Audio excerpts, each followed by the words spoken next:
All right, call the meeting to order and turn it over to Mr. Gregoire, the principal. Thank you, Mr. Brown. I'd like to introduce a few students here tonight. Cody, Cal, Stu, you guys want to, Taylor, you want to come on up for a minute? Go ahead. Come on up. Go ahead, you're fine. I'd like to introduce a couple of our students who participated in Special Olympics a couple of weeks ago over at the University of New Hampshire. They're Cody Rowe, Taylor Stewart, and Callie Martin.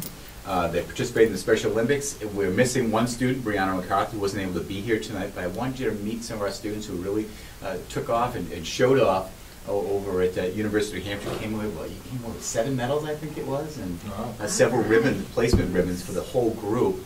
And they really exemplified what it means to be, a participant and a citizen from the Paul School, showing great manners. We got a lot of compliments about our students who were there, as well as our Special Olympians. So I'd like to just present to you our students.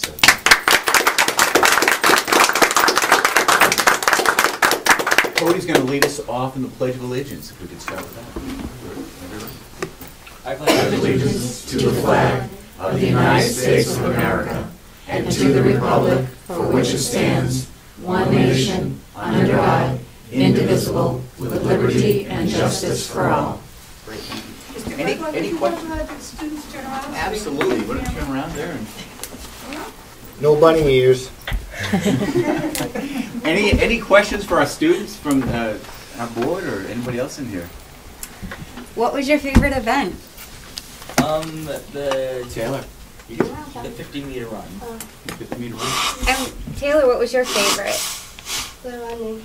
Very nice. And yours? Throwing. Very Throwing. nice. Nice. That's They did great. a great job, and we're very proud of all they accomplished, and their whole team. Big thanks to Ms. Russell and our student council and their support. So, all right, guys. Thank you. Thank you.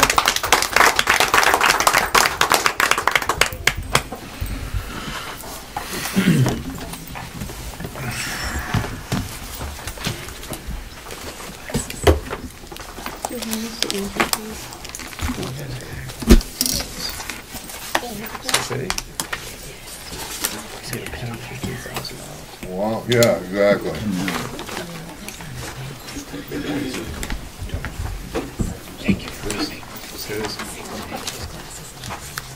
Thanks Thank again. you for coming. Thank you. Hey, buddy. Thank you. Is that Buddy? It is. Buddy Stewart, what the heck are you doing? How are you? Oh, now I know you. Buddy.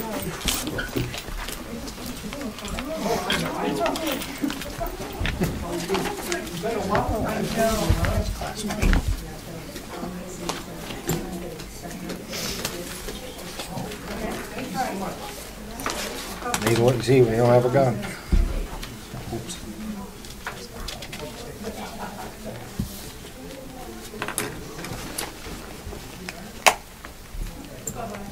Grand Canyon University, is it that a teacher? It's an online university for like Phoenix University, where Okay, so it's- teachers are participating in a course Okay. or a couple courses. Actually, I have a question. Good. Bob.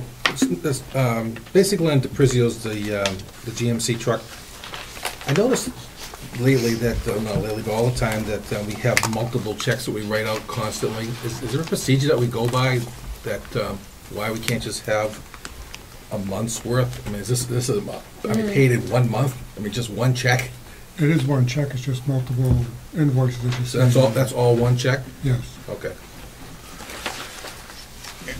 Andrew, how come so many from AmeriGas? Oh, there's 1, 2, 3, 4, 5 from AmeriGas, yeah. We were straightening out the pricing with them, so Susan called some of them back, so we got the pricing straightened out. Have we locked in a price with them for next year yet? No, that won't happen until the early fall, That late? because they won't do a lock-in, because they won't know what the pricing is for the winter season. Can I see the invoices, please? Thank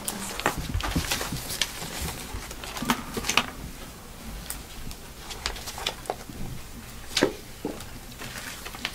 I'm working with AmeriGas and the Epichat now to try and get the usage that we had, because it doesn't just involve the school, it involves the town. So we can go out and bid for the next heating season.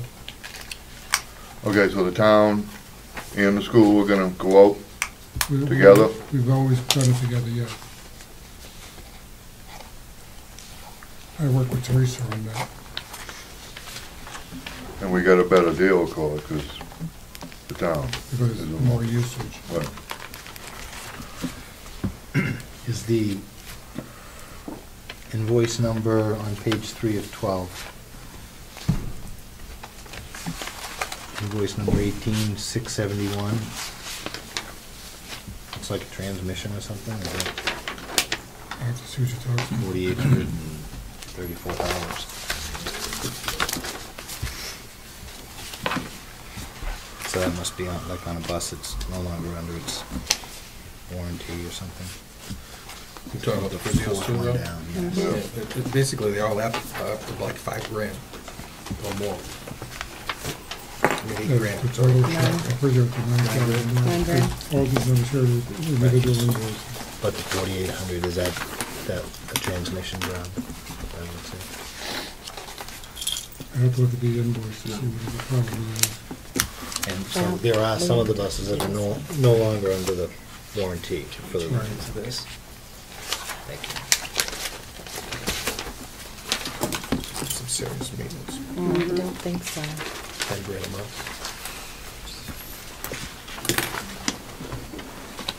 Yeah. More preventive maintenance. A lot of miles in a month.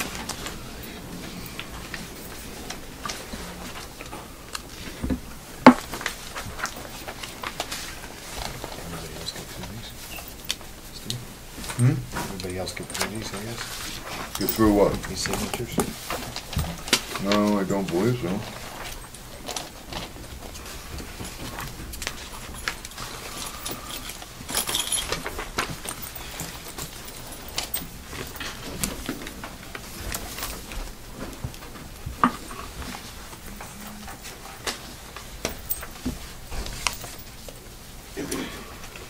Do you guys buy a lot of products on Amazon?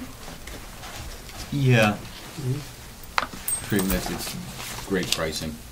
It's good pricing, but is there like any time that you can like blend together the shipping and handling? We don't pay for shipping. It's an Amazon Prime, so we get free shipping. Even though it says it on the invoice? I would say we Shipping and tax, $727. we shouldn't be. We have a Prime account, so I'm looking at 1, 2,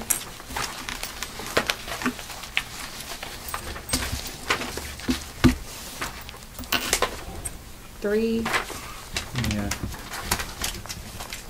What vendor is that from? What vendor is that? Amazon. This is SAU. Oh, okay. Does SAU have a Prime thing too? No, we don't. Why? We don't order from Amazon as much as the schools do. From SAU. Someone did. If it, you know. That was for a grant, the Title I grant, I believe. I know, but even for a grant, don't you order that under the SAU? We could So set it up as a Prime. if you set up a Prime, then you would get rid of all those costs. Just an idea. Oh,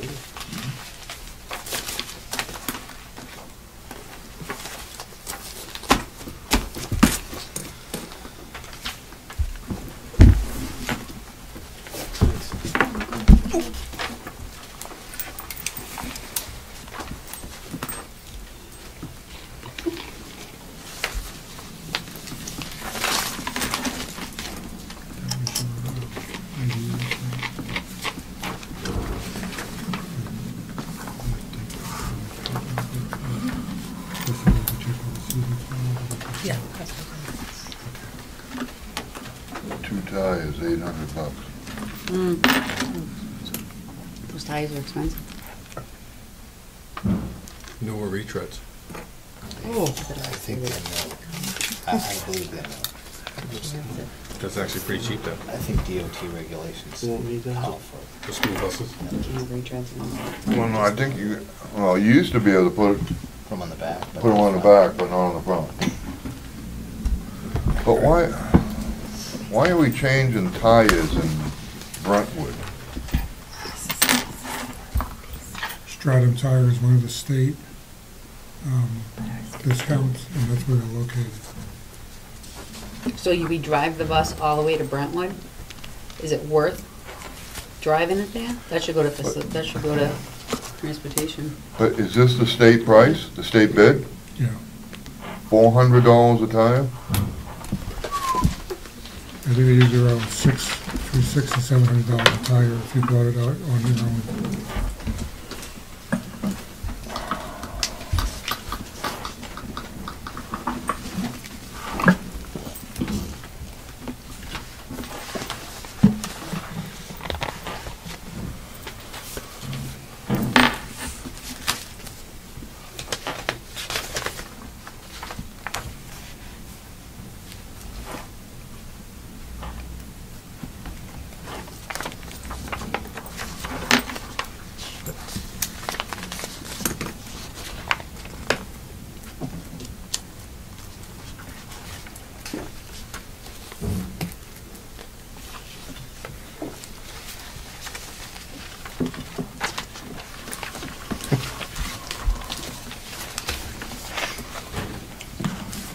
Where's all the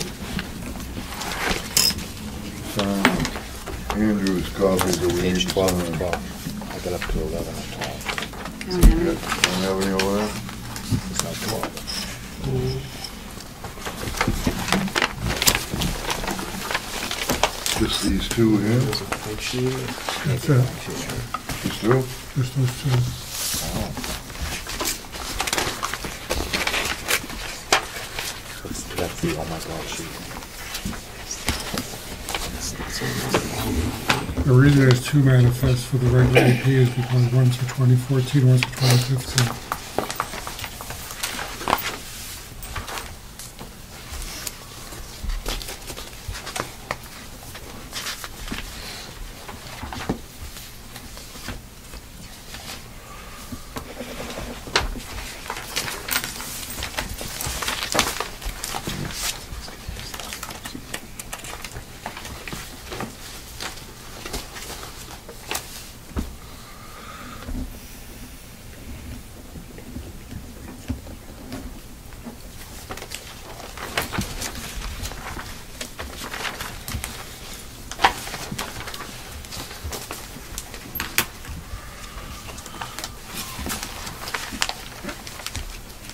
Everybody else set the invoices?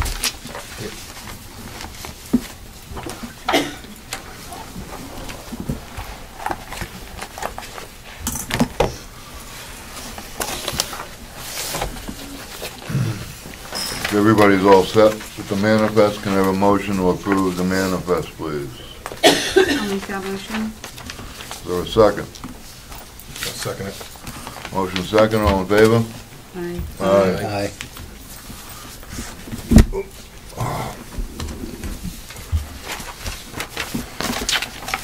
Minutes of the last meeting.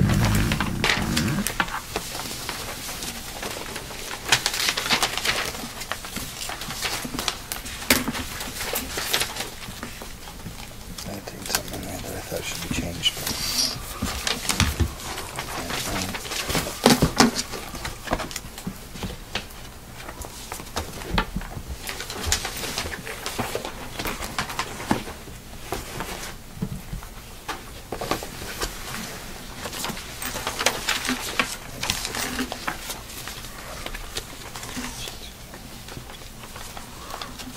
Is everybody else set with the minutes?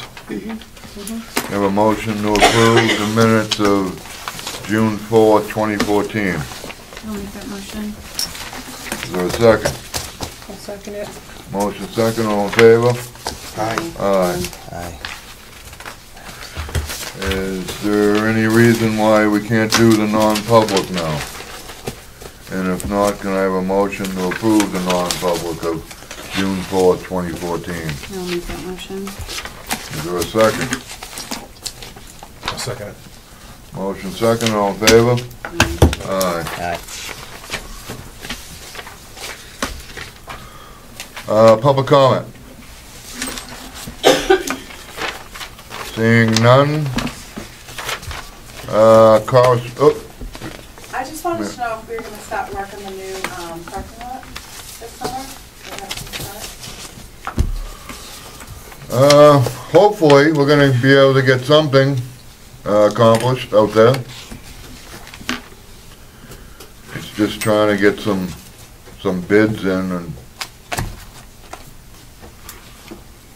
Go ahead, Bonnie. It's a process, and we're truly doing the best we can, but to coordinate moving of what's already there at a price that's feasible, getting the RFPs out for people to cut and then stump and then start, it's a big process, and it's taking us probably a little longer than any of us had hoped for, but I think that we're all strongly anticipating the beginning of the work.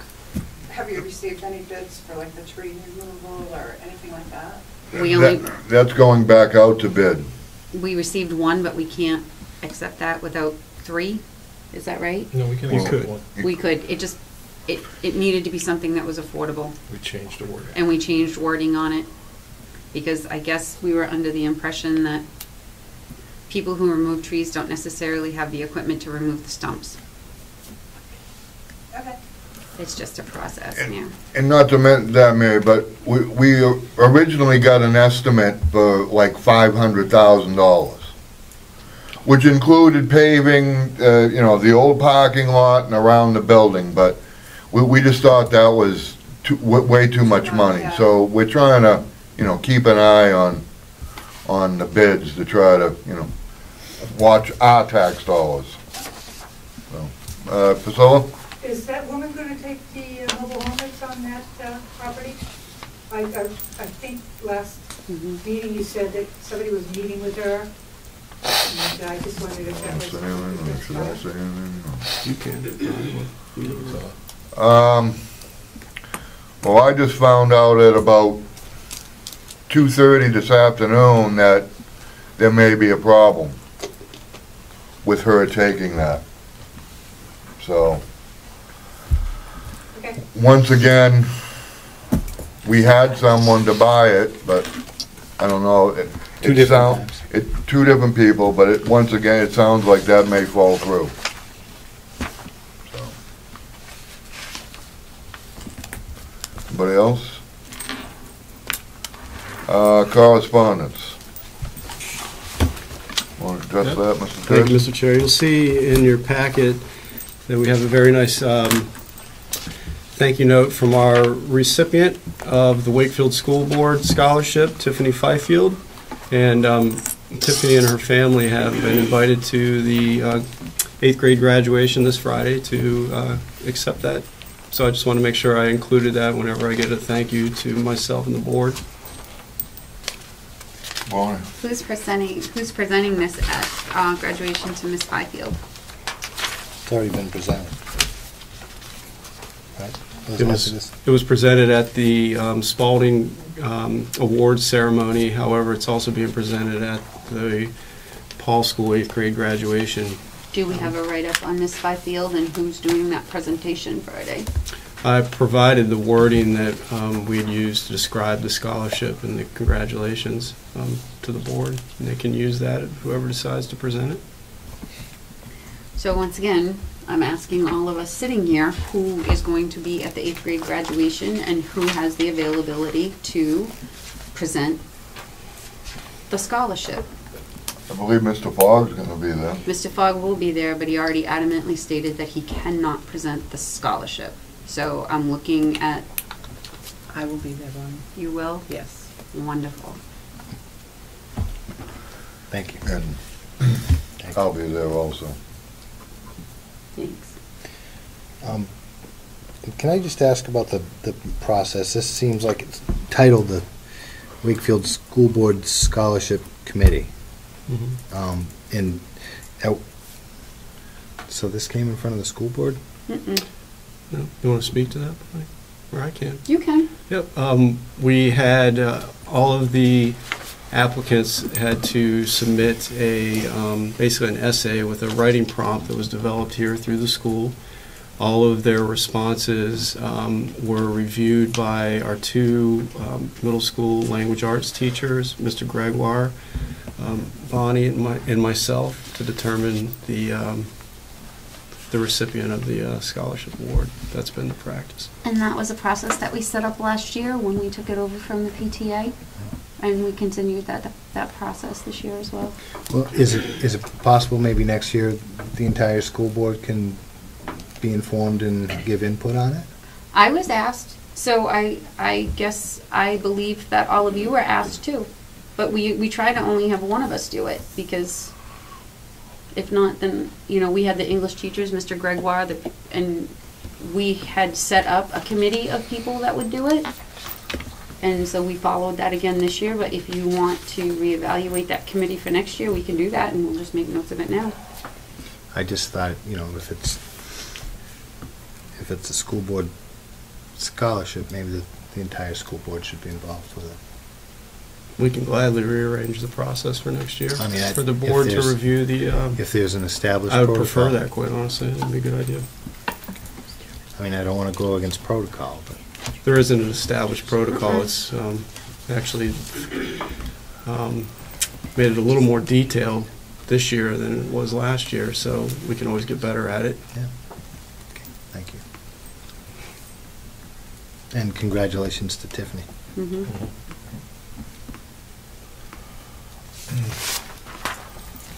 I have a few. Are you all set, Mr. Tracy? Yes, sir. I got a few. When will the professional development plan be approved before it goes to the state? The last professional development plan was approved by the joint board, Mm-hmm. because it's an SAU. Yep. So, When they had come to present at the, I believe it was the last meeting, I had mentioned that we'll be submitting the plan to the state that's due on June 15th. They review the plan based on a rubric that they have, and anything that we might need to amend, it then comes back to us, or it comes back to us as approved, and then it's coming to our July 30th joint board meeting for the joint board approval. So it's already been submitted last week? Yes. I do believe it should come to the board before it goes to the state. It will. Well, it was presented to the board as a draft, and then it's sent in to get the state's recommendation.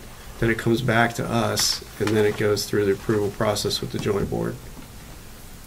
So they have the state also has an opportunity to review it, and based on their criteria, we have to meet the criteria within that, based on a rubric that they use, and any recommendations that they have will then probably get the committee back together to amend it if necessary, and then it goes to the joint board on the 30th of July for approval.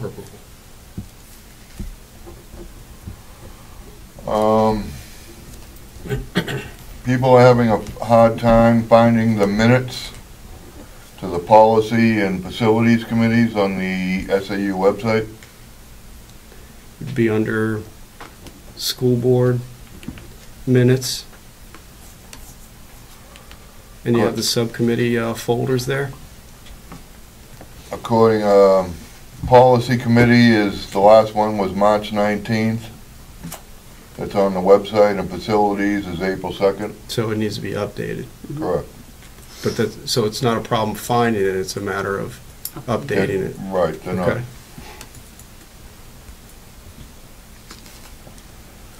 And,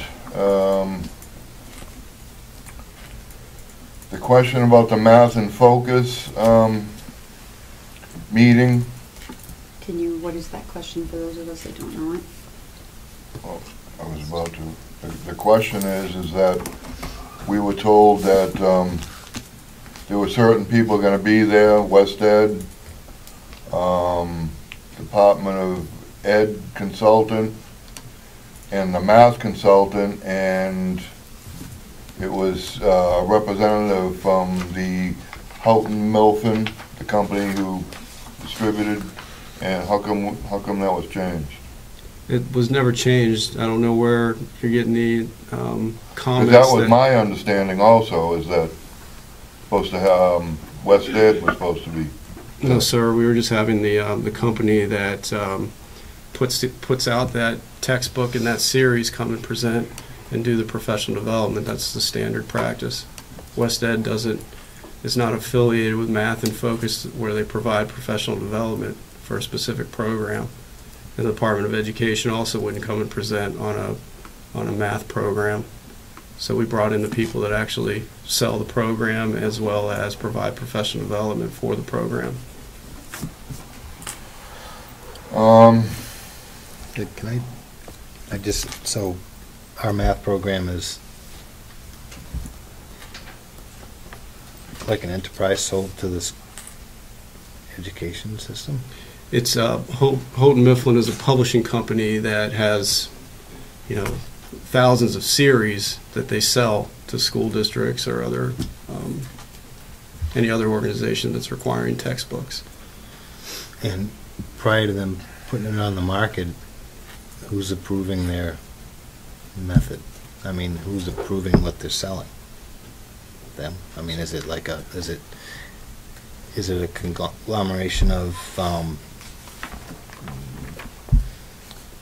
past curriculum or something like that? I mean, how did they get to the point of having a product to sell? It's a business, and they find the product that's selling, and they bring in that product and they sell it. So has it been gone through the process of being, what was it, validated or qualified or anything like that? For a textbook? There isn't a specific validation process for a textbook. Okay. It's a private foundation. It's a private business. Yeah, it's a business. It's a publisher. Marshall Kavanaugh, I believe, is Marshall Kavanaugh Foundation. Glencoe, Scholastic, All of them. major series. Right. Philip Bradley. So Houghton Mifflin is Not that. they're a publisher. They also sell their products. Right, but it is it's copyrighted by the Marshall Kavanaugh Foundation, Math and Focus itself. And then it's distributed by Houghton Mifflin. And report cards and reinstating the honor roll. Question whether the board's gonna. That stuff's all under old business, Steve. Just read. And a food committee to discuss food service alternatives. Is there going to be a community asking the public to join that? I think at this point in time, if I can speak, Yep. at least in my opinion, at this point in time, we are going to be asking the board to have administration give us an outline and a projection of what it would cost for us to go back on our own.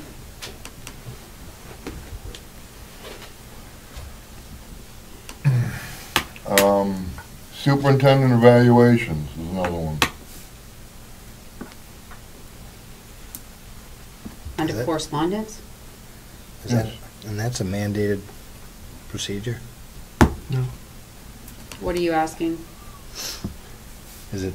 Someone's asking if we're going to be doing a superintendent evaluation. I would believe we are, but I don't know if you've set up a time with us, have you? No, I haven't. Okay. And also, someone asked if we're going to ask Sandra Stosky to come up and help us with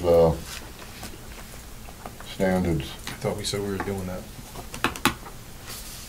That's the answer. I thought that's what we talked about. We had not established that she was coming up to do professional development. It was a suggestion, but we didn't establish that that's what the case was. I would We were like going to to see handle it it. in-house. I would like to see her come up. Do you think we can handle it in-house? Yes. Do you And think that? we're using her work in that. Could she give us some insight of Oh, stuff that we don't know? Absolutely. Or could she be working Yeah. with Could she- you to help? I mean, is it, I have her document that we are using for the document that she has. And we are using that for the curriculum development. are there questions and concerns you might have that might be beneficial to have her come and work with us? At this point, I don't, because it's a pretty thorough document, and it really does do the alignment from K through 12. We only made it through 8, obviously, but And at what point in time do you believe that those will be in place to implement in the building? we're already starting to put these into the documents, into the curriculum documents. For next year? Yes, they're already in the process of doing that. We just need a lot of time with the teachers in order to finish the work. And how many years are you talking? Or are we talking weeks and months? I can speak to that. We're discussing this recently, and we are going to get a sense from the teachers as to what they feel is realistic for the full curriculum development piece. And then we'll determine a specific timeline as we can make sure that those documents are ready. Well, I got 2 questions. One, is there a fee? Does she have a, stipend that she needs to receive? my understanding is she requests mileage. And the other question is, would it expedite the process if she's here? I mean, would it make your job easier time-wise if she was here to answer questions you might have that, that My thoughts exactly. Yeah. instead of looking through the... It really wouldn't. It really is a matter of the teachers getting comfortable with the standard that she has outlined here and to actually write it into their unit plans. So it's going to take time. So my third question would be, do you think the teachers would like to hear from her themselves? I have not polled the teachers. I think the document that we're working off of, which is the document that she had put together, it's very well laid out. It's clear. I don't anticipate a lot of questions. However, if we do, it's something we could reach out to her for. Right now, we're doing the work based on what she has provided, and the matter of time is balancing out how much time do we want to take teachers out of the classroom to do the work. We've been having this discussion recently. If we want to expedite the process, then we're talking about increasing a substitute line, as well as less time for students providing direct instruction in the classroom and more time with substitutes in the classroom. So we're trying to balance that out. So in our administrative opinion, you understand the document that Dr. Stosky has in place, and at this point in time, you don't feel that you need extra supports from her to implement this into our curriculum to have it be the standard. Correct. And if we do, we'll be more than happy to reach out to her, particularly if she's saying that she would be more than happy to help. But at this point in time, and at what point in time, I can ask questions too.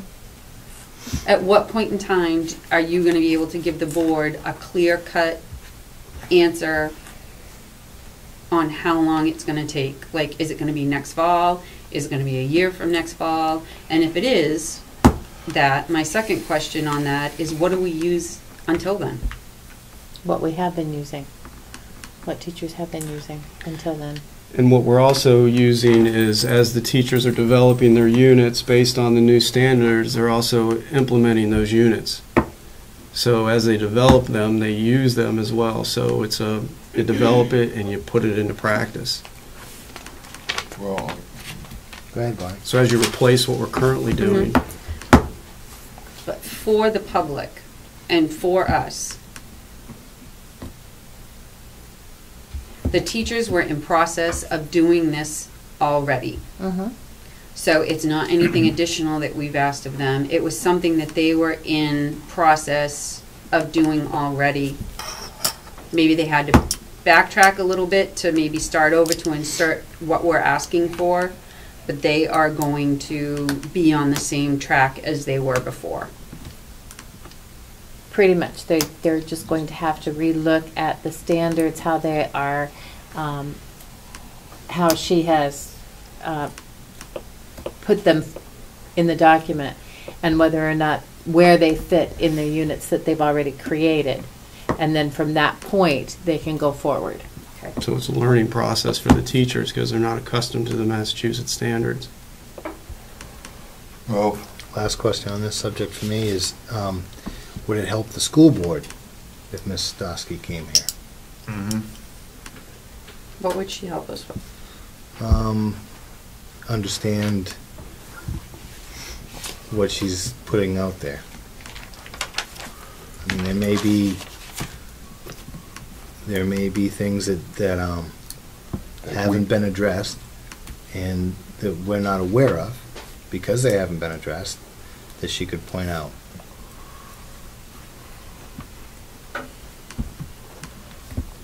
I mean, I guess my point is the school board needs to be as informed as we possibly can be. And we do count on the administration quite a bit. Well, So what you have from her, do we have?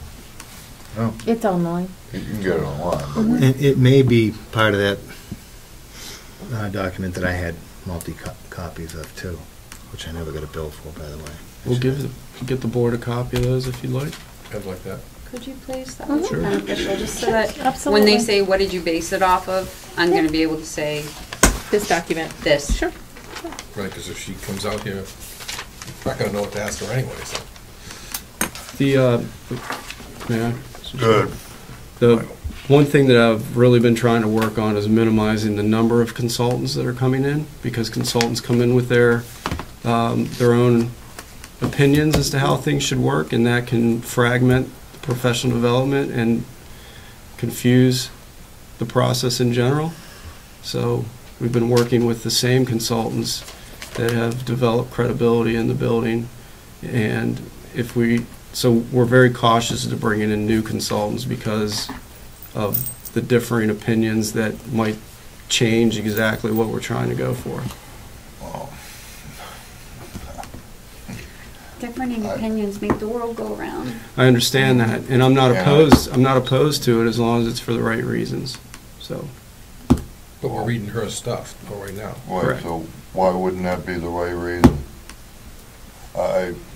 I have a problem with your last statement there, because we're still using the same consultant that we had for Common Core. Didn't we have that gentleman before? yes. We had him before we even I understand thought that, we were going to but- go to Common Core. But just as Mr. Terzi, he said, that, you know, people have their bias. Well, I believe the individual from West Ed who was brought in to implement Common Core, he's gonna be biased. But he was It's here not true. before they were doing Common Core teaching Not manual. true. It's not true, Mr. Brown. How is as that soon not as- true? As soon as we let the consultant know that's working with us, Kevin Perks, he said, we'll shift gears. Here's the Massachusetts standards, and he started working with the teachers on the Massachusetts standards. There's no bias. It's about curriculum It's the- Well, development. if the you look at process. West Ed online, they're all about Common Core. And majority of the people you find online that are providing professional development are based on Common Core. That doesn't mean our consultant is coming in with a bias. That means that he is skilled in curriculum development, and that's what we're looking for. So when we answer that we don't need someone else at this point, is because we have a skilled consultant to assist us in curriculum development. And to bring someone else in that might have a different way of doing curriculum development means that we have to reteach a different way of doing curriculum development, regardless of what the standard is, and it'd be different than what teachers are accustomed to at this point. So it's a reteaching, and So you're saying it's gonna slow you down? absolutely. But But how about- it wouldn't create a better blend? You don't think, I mean, to get a better product, you don't think adding more elements, I mean, will it only cause confusion? Or could it possibly create a better product? I think if we're running into problems in our current system, then we will always bring in additional supports. right now, we're not running into that problem. And the teachers took the transition smoothly, and they understand what their goals are now, and they're going for, or maybe not smoothly, but they understood why we chose what we chose. And They're moving forward with the document. They're moving forward with replacing the standards and creating new units based on the new standards. Absolutely. No. I, for one, would like a copy of the document, and I would like to listen to Ms. Stowski. I want to see what she has to say with the document in hand. I want to be able to see that, and So why couldn't the board do that then? Why can't we do Listen that? to Well, it. absolutely. Yeah, we can invite her to a board She meeting can by come all to a means. board meeting for us. That- Absolutely. But, and then after that, maybe we decide as a group. Yeah. And if you have questions or concerns. And inform the teachers. Maybe some of the teachers would like to be here to hear her. I mean, there's nothing wrong with bringing that up. What's wrong with more information? Right, there's nothing wrong with that, and You I can- don't see Doesn't where mean, there should be a doesn't mean it has to problem. be used at all, the information. Right. But I would definitely like to see her here. So would you like for me to invite her to a board meeting? Well, I think, well, I'll take care of that. Why can't he? That's his job. I can invite her to a board meeting. Well, Just let me know what meeting you want her to be here. Wait, Mary, you said they're gonna use what they've already been using in the interim. You saying that they're using Common Core? No, because they don't have the Common Core standards in place. They yet. were, just they were being using the New implemented. Hampshire GSEs and GLEs prior to the, creating the new curriculum documents.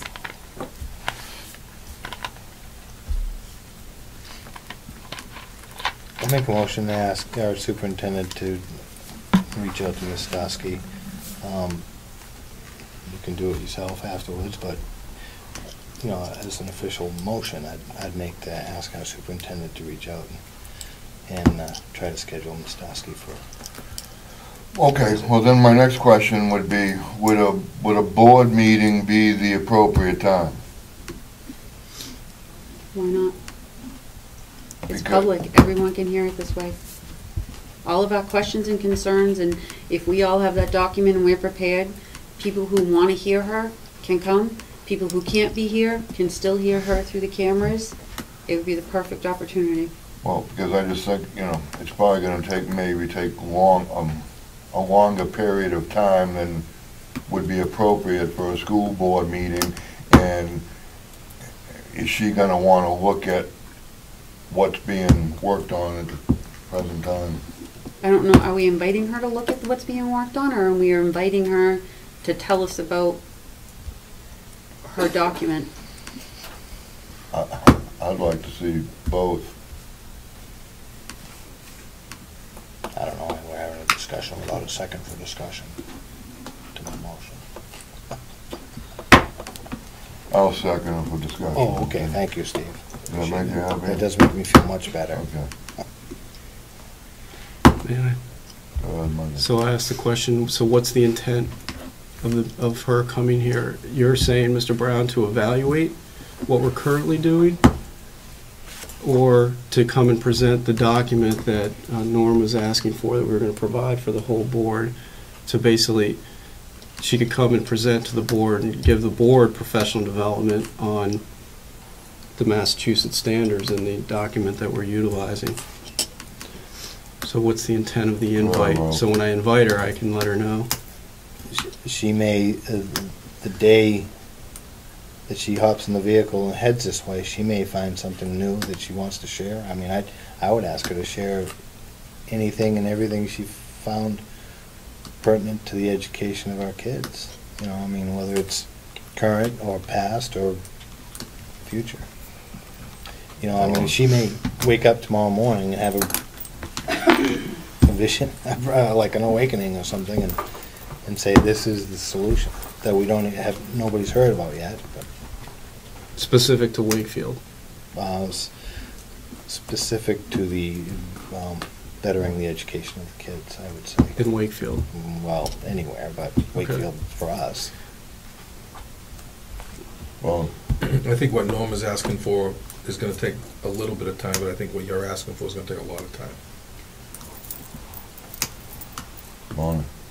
I think that if it's your goal to have her come up and evaluate where our administration is in process, that's something that Michael can handle with her on a separate basis, and I don't feel that I need to be standing over their shoulder doing that to align, or if it's, I don't know if that's even needed, to learn about that document and what standards we're gonna be using so that we can voice clearly the information to the parents and to the taxpayers of our town.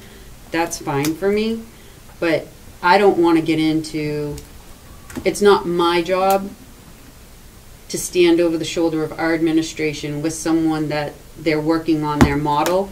That's their job. And then they can come back to us if they have issues, but I have to trust that they're doing what we ask them to do. And I have to trust that if Mrs. Stolsky came up and evaluated the process that you're in, that it would align. And I don't want to have to second guess. I don't want someone that I've never met. I don't want to start second guessing myself. I don't want to come to every single board meeting saying, did I make the right decision? Didn't I make the right decision? Every person has a bias towards how they particularly like to learn, how they like to develop things, and how organized they are. I don't want to start second guessing the people that we've asked to lead our Wakefield kids. It's okay to ask questions, but they're doing a good job. That would be all fine and dandy if everything was out in the open to begin with. Out in the open? Excuse me, I believe I was speaking, thank you. Yes, out in the open. Such as? Common Core for the last 4 years. How much has administration told us about Common Core? Maybe they don't know the right questions to ask. Bob, how much have you heard from administration about Common Core?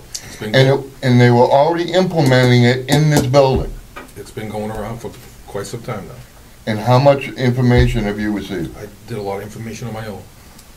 My question was, how much did you receive from administration? I've received some. Then you've received some more than I have. Because I haven't received anything.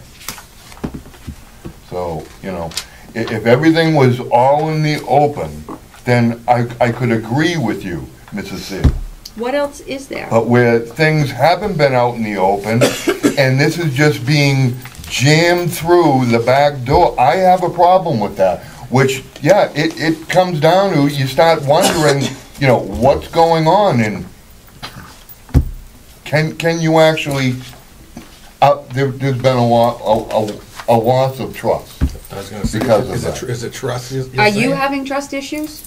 When people start bringing things to the back door, and then, you know, through my own research, and I hope the rest of you are doing your own research, because we're not being given the information that our children are being, this is all being dictated to our children, and we don't have any input to it. We voted down Common Core. Correct. Correct. But we were never told anything.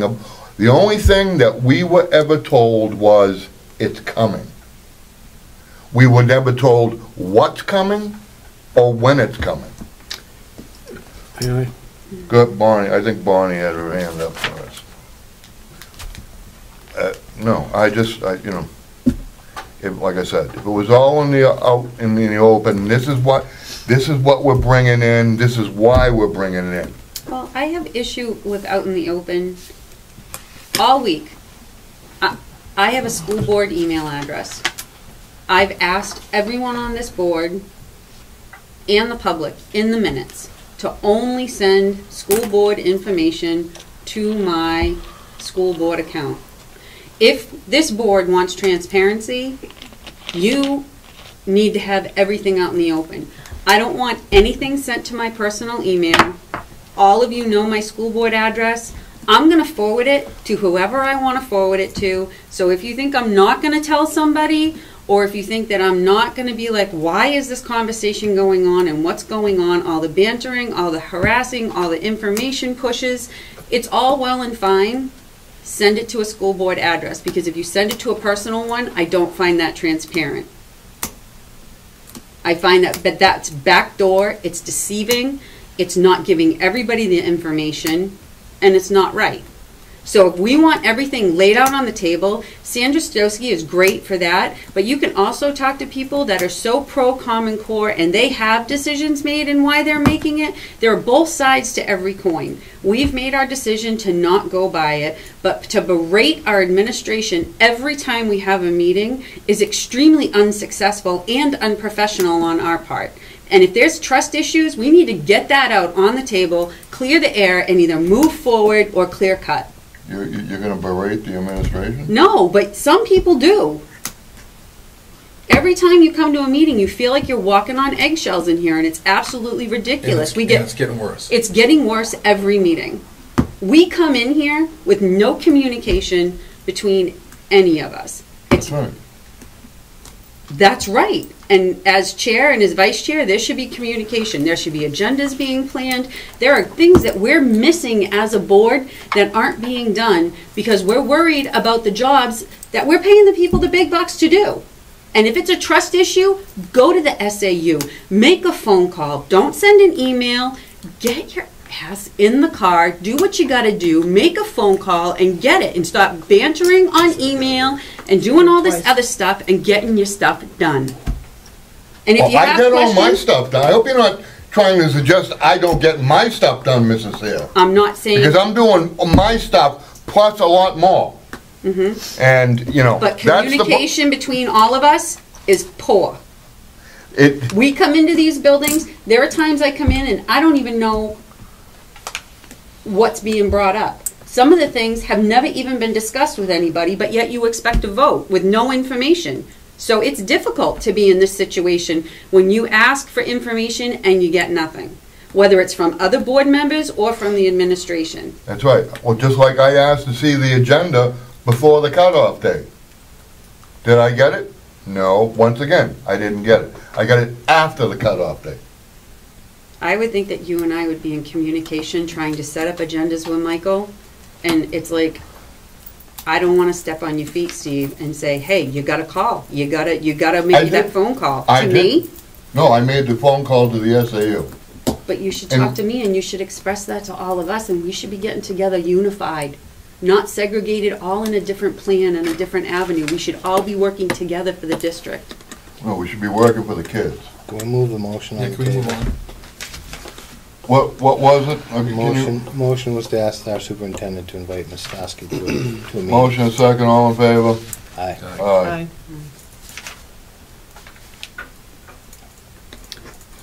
Just need a date. What meeting would you like for her to come to? Well, it's probably gonna be up to her schedule, Okay.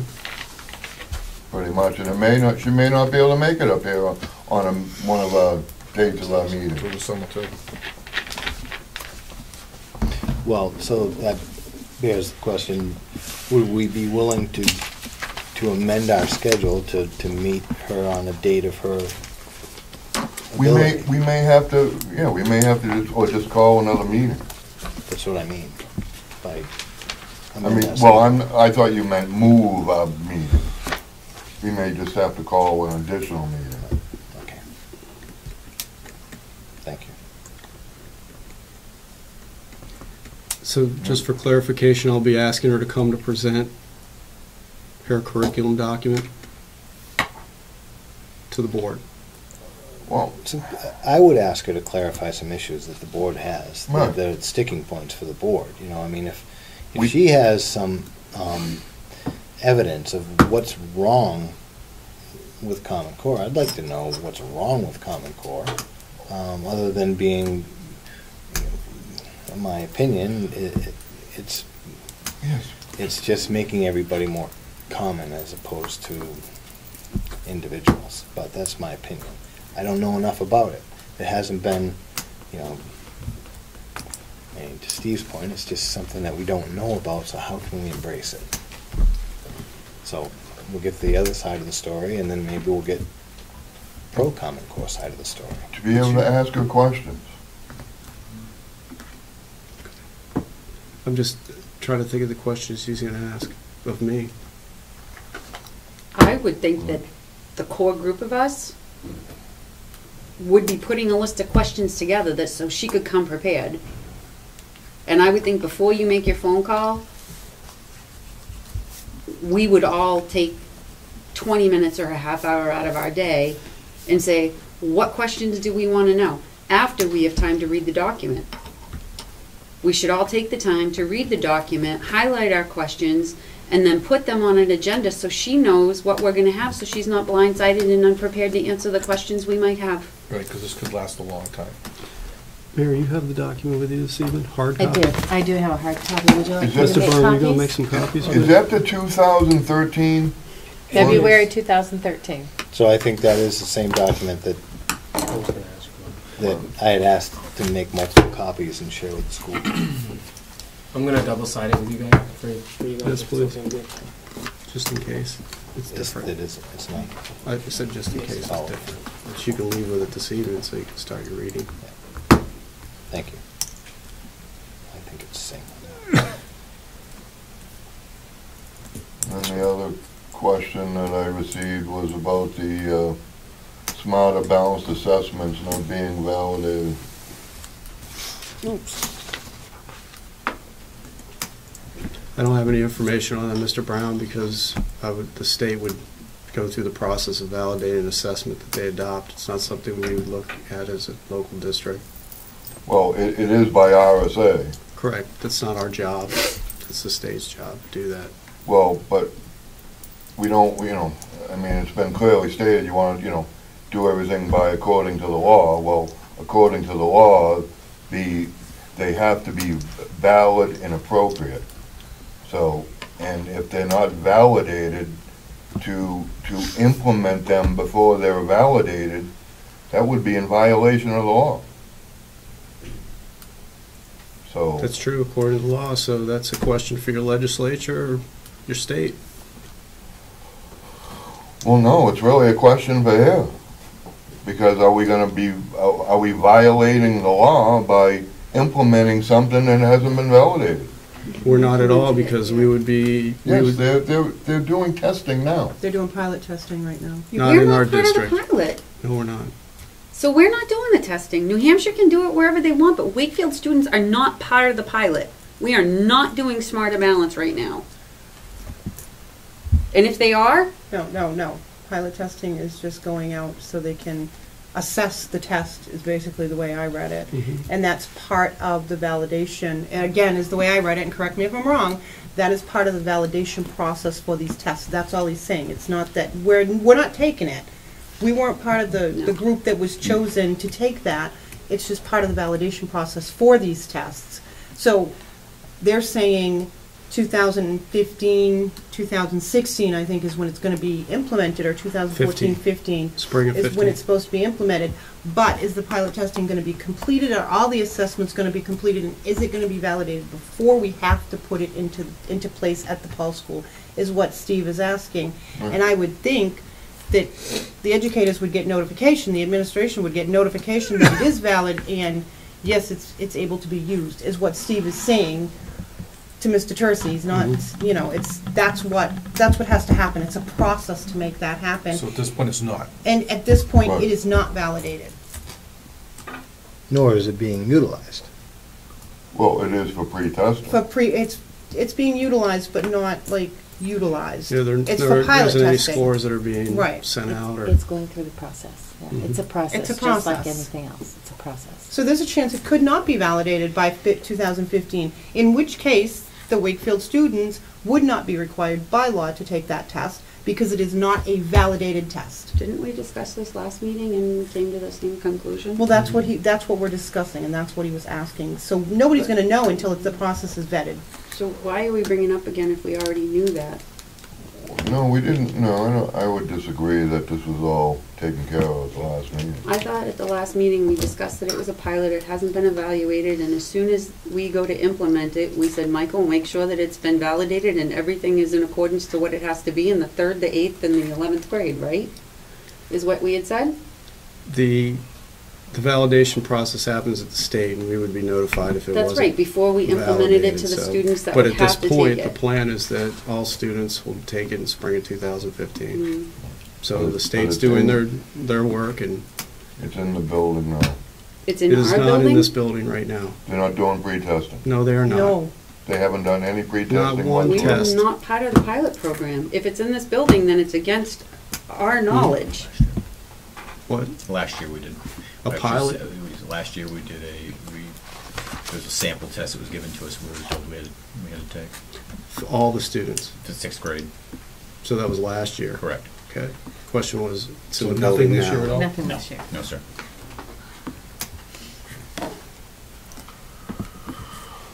So that's a clarification. Thank you. New business. Newer and computers. I asked to have these put on. I would like a written comprehensive answer to both as to why and whether we need either one of these. NWE assessment and computers. Why do we need computers? The $80,000 in computers. We just bought 225 units, which covers more than 50% of the population of the building. Hopefully, they're not spending 100% of their day in front of a computer, and if they're not, those computers could be switched over to the other less than 50%. So why do we need to buy another $80,000 worth of computers? Well, Why did we approve it in the budget, put it in, and agree with what our administration said, including the NEWAs, including the computers, and then now we're second guessing ourselves again? Well, because that was 9 months ago, and in the last 9 months, through my own research, I now have questions. Because I didn't know what I know today 9 months ago. That's why. So, once again, we have more units, computers and iPads for more than 50% of the population of the building. Why do we really need an additional $80,000, or can we save the taxpayers that $80,000? And are these, any of these computers going to be used for the smarter balanced assessment? we did vet this through the budget process, which was 5 months ago. 9 months ago. Last October. October, now it's June. It was 9 months And we'd ago. given all the reasoning during that time for the use and the purchase of the computers, which is that we have a greater demand at this point for the use of technology because students are more accustomed to it, teachers are more accustomed to it, and there is more of a demand for computers. Therefore, that's why we put them into the budget. Not for smarter balanced assessments, not for NWEA assessments, but for instructional purposes. Bob, What's the average of students on it per day? Mr. Gregoire. I couldn't tell you an average. That would take some discussion with the teachers to find out how much time they're actually spending on the computers and, I mean, be given an average. I mean, there's certainly, there's research being done on it, there's word processing being done on it, there's projects being done, PowerPoints, there's a multitude of things being used with iPads as well as laptops. But to give you an average, I wouldn't be qualified to give you an average right this moment. and is there more students, other students, my word in here, is there different grades using it more than others? I think you'll probably find our upper grades, certainly our upper grades use the laptops more, because that's where laptops are. Our younger kids, our younger students are using the iPads. That's where the iPads have been located. So I wouldn't be able to say that one group is using them more than another. I could say, again, the upper grades are using the technology that they have. And my last question is, given it 9 months by Steve, do you still feel it necessary to have more computers? Absolutely. And again, my opinion of what our students need hasn't changed since we voted, since the town voted for these computers at all. It hadn't changed at all in the interim. I think certainly it's a need in the building, and a need probably across the state. And we're fortunate that people in Wakefield supported the technology line. Thank you. Sir. We still already have more equipment for more than 50% of the building. But then again, we knew that when we voted for it. Mhm. But I'm just saying, I'm piggybacking Bonnie. So we did vote on this for a reason of what we did.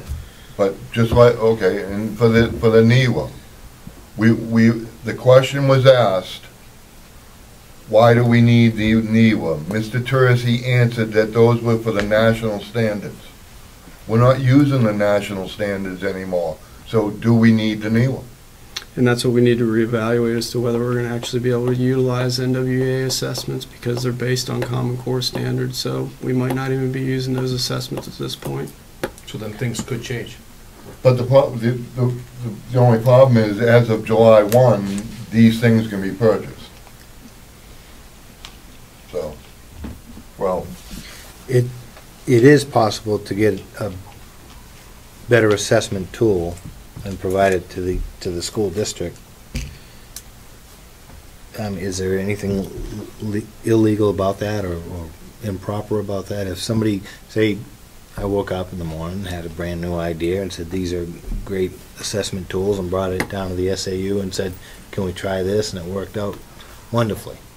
Is there a problem with that? Is that illegal? Is that improper? Is that immoral? Or? Well, what we're going to be doing is we're going to be looking specifically as to whether we're going to be able to utilize those assessments, because I do feel they're one of the strongest assessments that we can provide to our students in replace of our Ames Web assessments, which is what we currently use, so it's not adding on another assessment.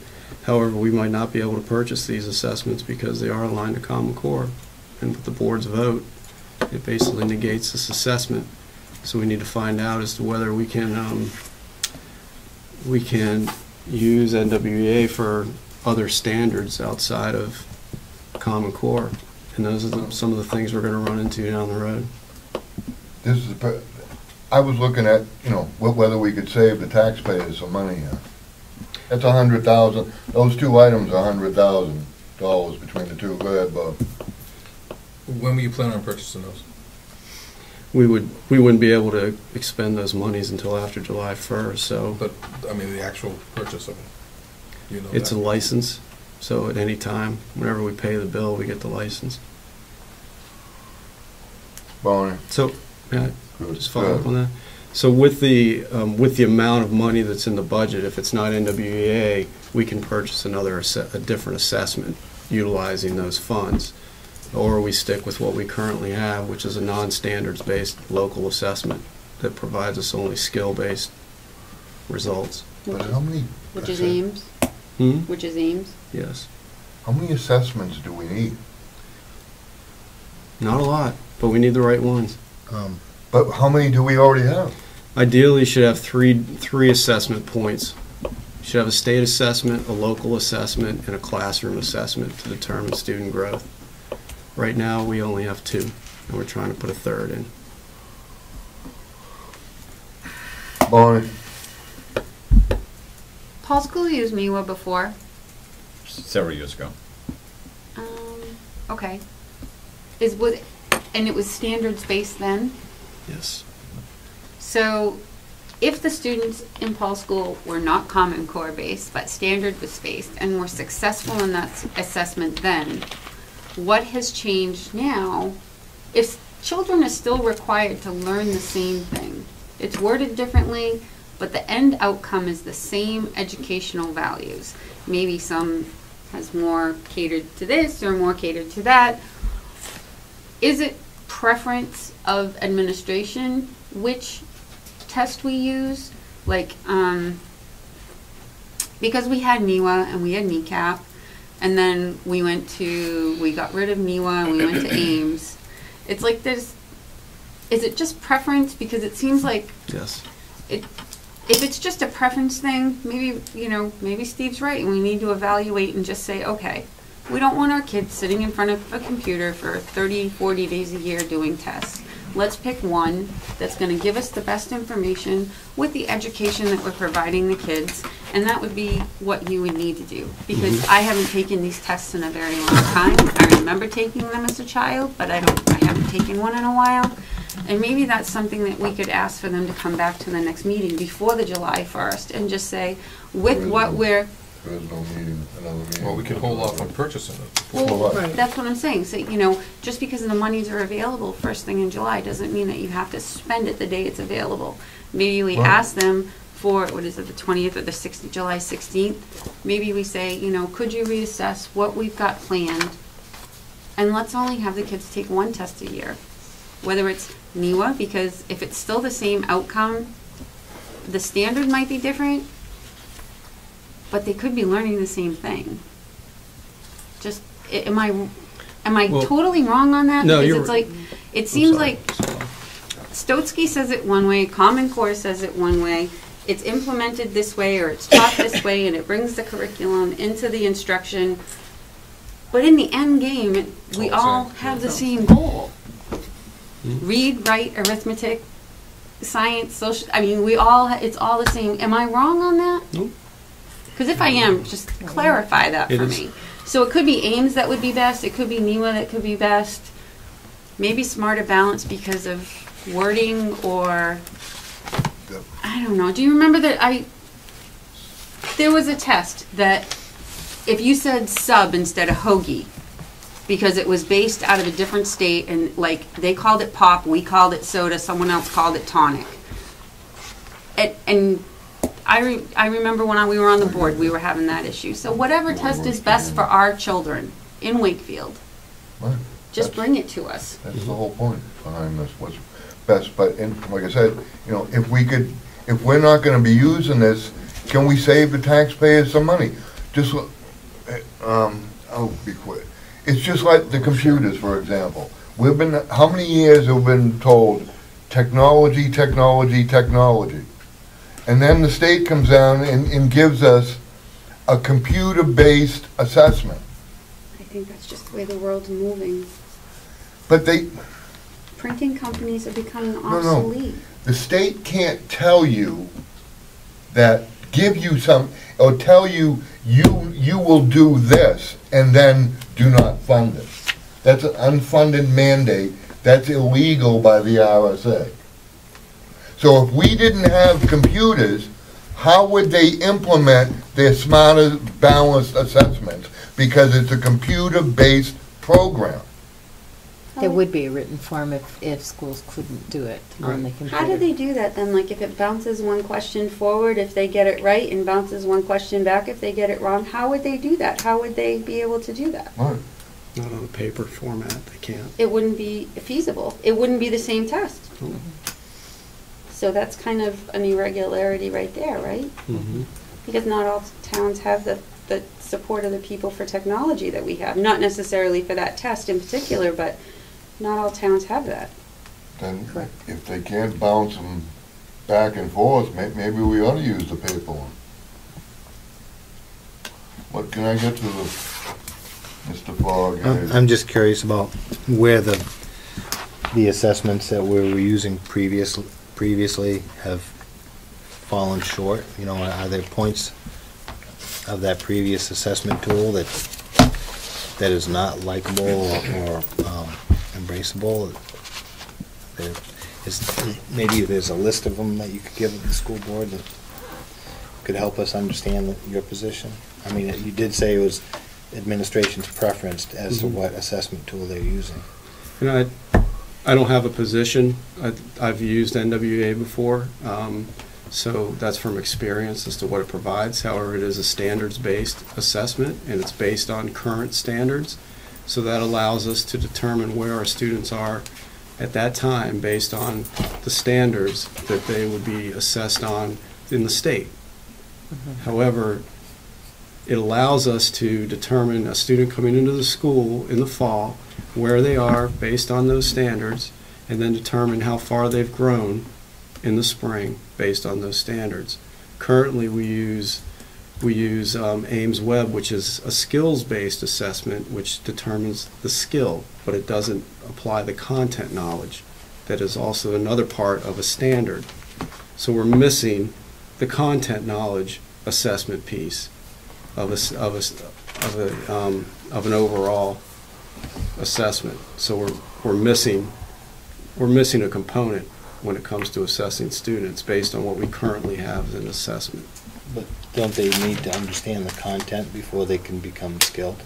No, because not to agree. Because take for example, Ames Web, it measures fluency and comprehension. So with fluency, you could not necessarily know the content, have the content knowledge, but you could read fluently. It's a matter of knowing the vocabulary, but having the background knowledge of that vocabulary might stump them up a little bit in the fluency piece. But it doesn't give you an outcome of the standards. It doesn't give you the outcome of the content knowledge. It's the skill of reading that it gives you the data point for. Thank you. So we have to relook at that, Mr. Brown, anyway, because they're based on Common Core state standards, and we're not teaching at those. So. All right. And I just, like I said, I'd like to see, if at all possible, save the taxpayers some money. And can we get some information on the computers? I mean, we already, like I said, we already have enough units to cover more than 50% of the building. Do we really need another $80,000 more? Why? I'd recommend going back to the materials that went through the budget process where we provided the inventory. I think Mr. Byrne even put that inventory together for us for the budget process. It has the total number of computers that are in the building. You can compare that to the total number of students. All that information was provided in the fall. Right, but the fact still remains is the people of the town voted to purchase, $300,000 worth of computers, which cover more than 50% of the population. That was over a 3-year process, though. Correct, but we have those. We're paying it over 3 years, but we have all the units. 225 of them. What's the student population in the building? So you're looking at a percentage of use? I don't understand. I understand asking, but we've already gone over this. And if their decision has changed, then they should come to us and just say, the taxpayers have already approved it. It's one thing for us to say, do you still need them? But with the implementation of all the new curriculum and the techniques that the kids are allowed to do their projects, not all kids have computers at home to do that homework. And and you may have disagreed even back in October. But why is it's a very simple question. It's not rocket science, and no one's answered the question yet. We have computers for more than 50% of the population. Why do we need more? I'm asking. That covers 50% of the population of the building 100% of the time. You would hope that the children are not spending their entire school day in front of a computer. If that's the case, why can't those computers shift over to the other less than 50%? That's my question, and it's yet to be answered. You would think kids aren't spending their whole day in front of a computer. And they're not, Mr. Brown. They don't spend their whole day in front of a computer. We have them as tools in the classroom, and that's what we're utilizing them as a resource. A student's not coming into the building, sitting at their desk, putting a computer in front of them, and 7 hours later, they're hitting power off and walking out of the building. So that's not the case throughout the day. So why can't those computers be shifted over to the other 44 or 43% of the population of the building? And then throughout the day. Throughout the day, correct. So if that could be done, because we already have the equipment to cover more than 50%. Why do we, so now, you know, with all the new knowledge, why do we need another $80,000 if we already have enough to cover more than 50%? Because the access, what we've heard through the budget process, is that there's overlaps in the needs, and it's a scheduling of those computers. So when a teacher wants to bring those computers into their classroom and they cannot because they're in another classroom, then we're restricting the use of those tools. So the shift 50%, 40%, whatever, doesn't work through a schedule.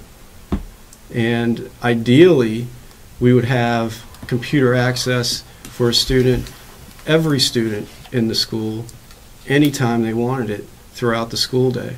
And that's why you'll see many states that went to one-on-one devices. Many school districts are going to one-on-one. Many districts are going to bring your own device so that everyone has access to technology. Why would we not go in that direction when it comes to being progressive in the use of technology? Because that's what kids are using, and that's what they're going to be expected to use.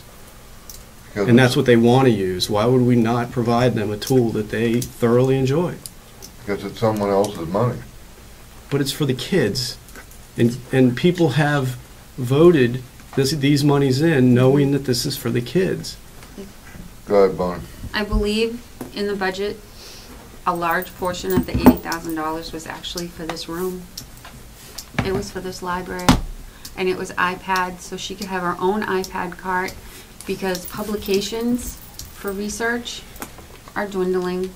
Magazines are closing. They're only going ebook. And if I'm remembering correctly, a large portion of that money was for something so that every child, when they come to the library, could have use of the books or the magazines or the references that they wanted.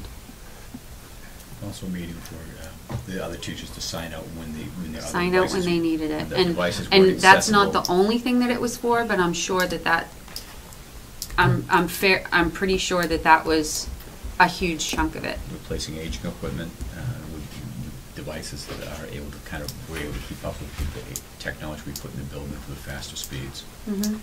I just want to make sure it's not the state telling us that's what we're going to do, and then they just throw through this unfunded mandate. That would be horrible. I just don't think evil like that. I don't think like that. Has nothing to do with the state, and we were prepared for state assessments prior to this purchase. Mm-hmm. So. Well, that question did come up during the budget process, and the answer was no. These computers are not because of the state standards or the state assessments. Right. So I just want to make sure that that's the answer, and that we actually need more equipment.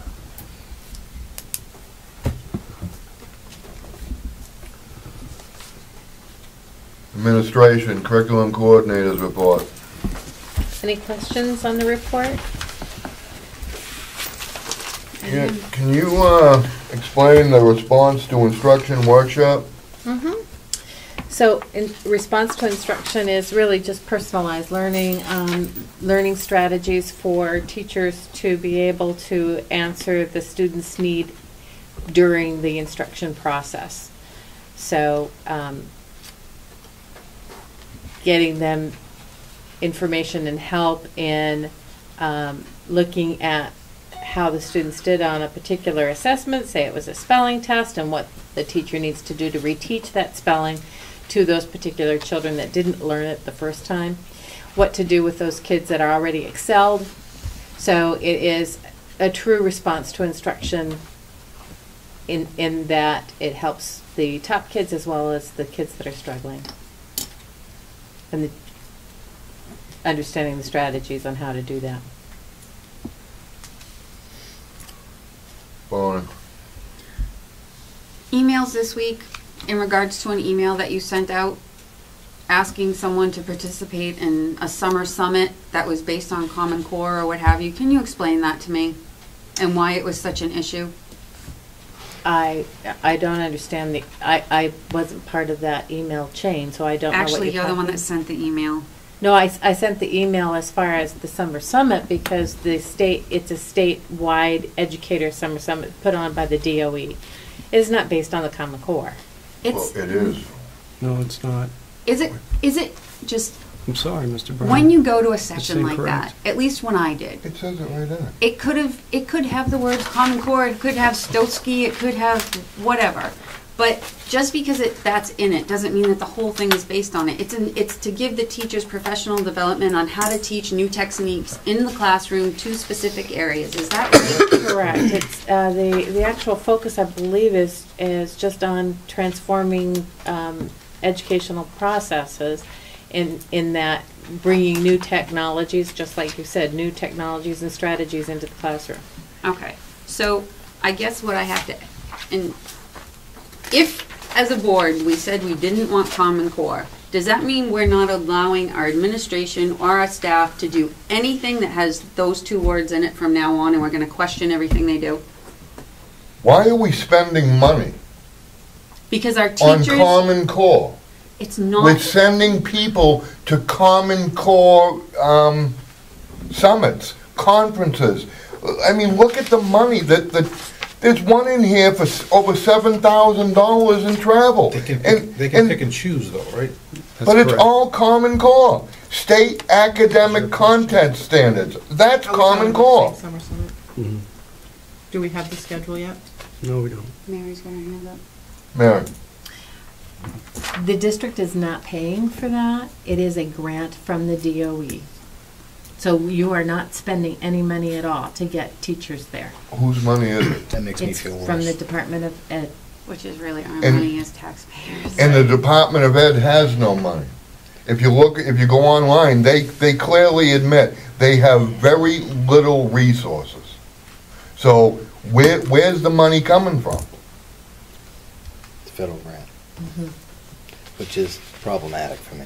I mean, that's, So why, if it's federal, how come it says it's coming from the state then? because This the Fed's is- sending the money to the state. Correct. So it's federal grants. But if you look at them, most of these, they're all Common Core.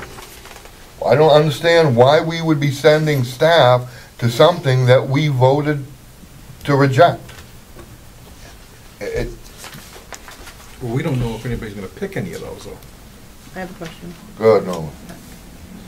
I actually researched out the summer summit, and I went back to 2012, 2013.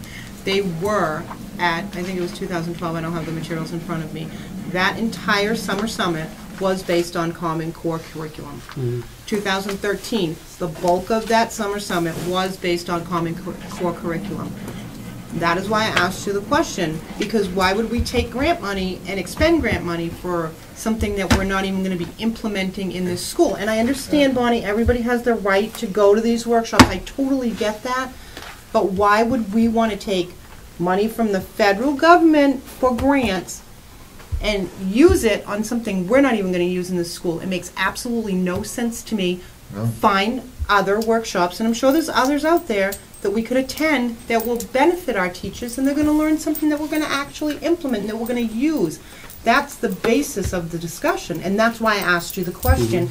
It wasn't transparency. It wasn't sending out emails. It was this wasn't from that was you, a it was from- legitimate. I It was a had legitimate 3 or question 4 different from me people. to the administration as to why on earth we would do this. Why would we waste grant money? I was not referring to your emails. Okay.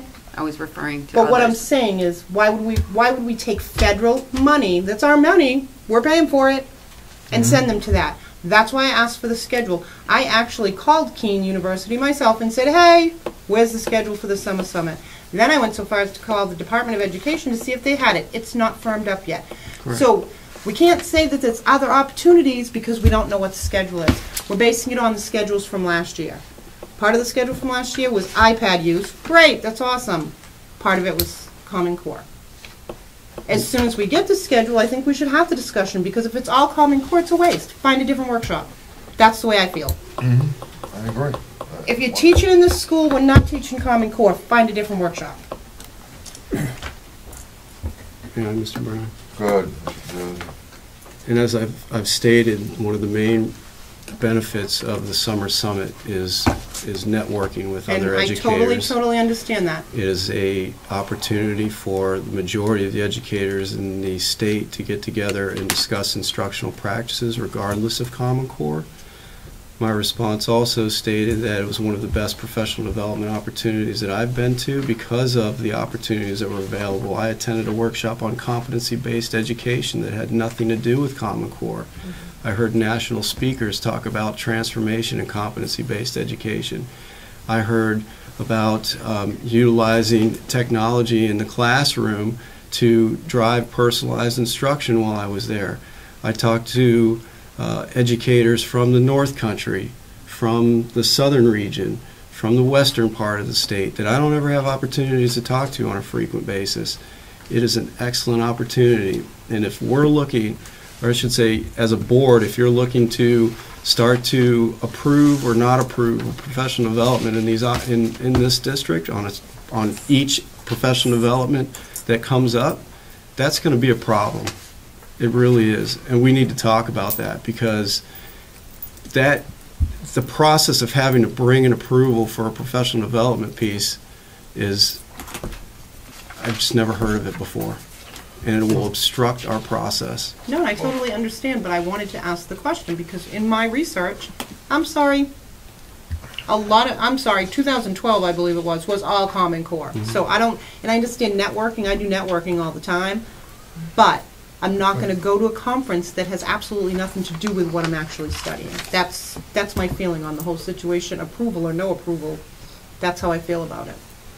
Well, how do we maintain local control of issues regarding our education of the kids in our school district when we have workshops and professional growth opportunities that don't seem to recognize local control? When things are coming down from the federal government or even Concord, that's not geared to what the folks in Wakefield are seeking or the board is seeking. And I gotta tell you that I have 5 of us does not represent the entire town of Wakefield. And we don't hear from the entire town of Wakefield. But the part of Wakefield that I do hear from is saying, we want local control. mm-hmm. And it's important to me to listen to those people that are saying that, and it's important to me to understand what, I mean, you've heard it all. My oath is my word, and if I'm saying that we're going to protect our sovereignty to me is local control. It's the ability to remain free of the strings attached to a larger government scheme. So, That's what it is. May I, Mr. Brown? I can answer that question, Mr. Fogg. Then you want to become a private school and not accept federal funds, and you can do what it feels necessary. So that's something that you can do, and you could decide that as a community. But we are a public school that is funded through the state and through federal monies, and we have to abide by the laws that are put in the state, by the state, that are also part of the federal government. And unless you're not a public school, you have to follow those, and you accept funds.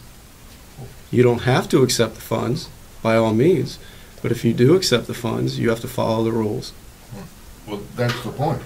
Absolutely. So to answer it, you can become an independent school by becoming a private school and have it completely funded by the community, and anyone else that wants to attend, you can ask for tuition and become a private school. And then you don't have to have these conversations. You can run it by an executive board. You don't need a superintendent. All you would need is a headmaster, and you could have yourself an academy, a private school.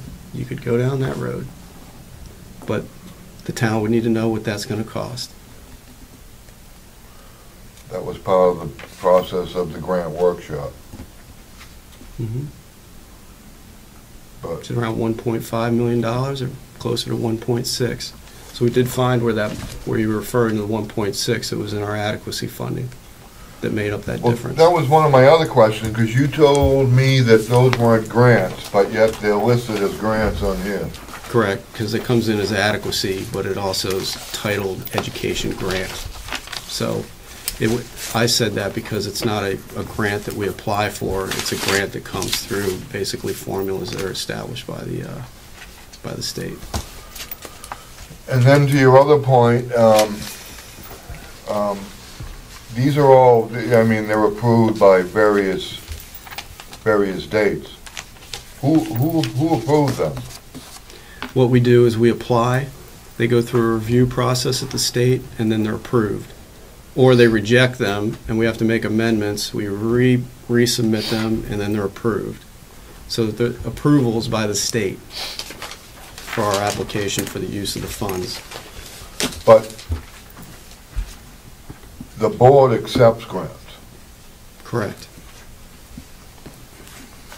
And we're currently managing the grants that have already been accepted. The SAU is. Correct. Not- And the school. School as well. But not the school board. Because when is there an assertion part of that? Assurances. A what? Assurances? Assurances. Okay, the assurances. So we talk about that tonight as well. Okay, so Because the those, assurances are out for next year. And as I said earlier in the meetings, I will bring you the assurances before I sign them so you can review them, Okay. which I did not have that opportunity because I was not your superintendent last year when the assurances came out. This year, I have them. I have the copy for you this evening because they came to me on Monday, and you can review them and you can determine what you'd like to do. that was something that jumped out at me, is, you know, the assertion of the assurances. Mhm. That kind of like, that was the part that kind of, I believed, took away. If the administration's making the assurances and the school board has no idea what's being assured, then that's where I was seeing a separation of local control. And can you point that out to me, what you're talking about? The It's assurances? at the top of the page somewhere, I don't know. No, the assurances for the grants were provided in the original board packets that had the assurances as well as copies of the grants. This is just updated material because those grants, they change throughout the time as to whether we need to amend them or not. So what we provided for you this evening is the update based on the information that is current. So all these approvals and last updates are from the state? Correct. Based on our submissions, our applications. And that was, well, I guess I can wait till that part of the agenda.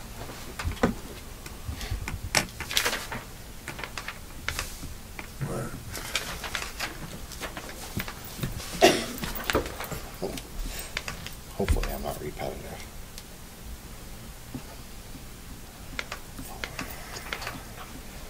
Well, that was my point. I mean, to mirror the curriculum coordinator's report, it looks like there's some Common Core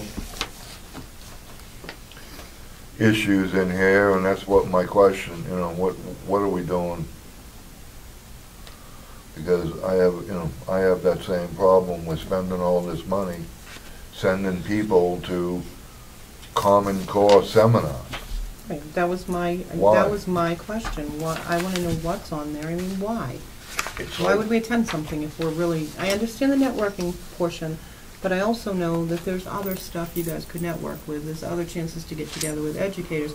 Not everybody is going to be doing, you know, Common Core, and I mean, it sounds like such a bad word, but there's got to be other workshops out there, and that was the reasoning for my question. Why take grant money and why use grant money?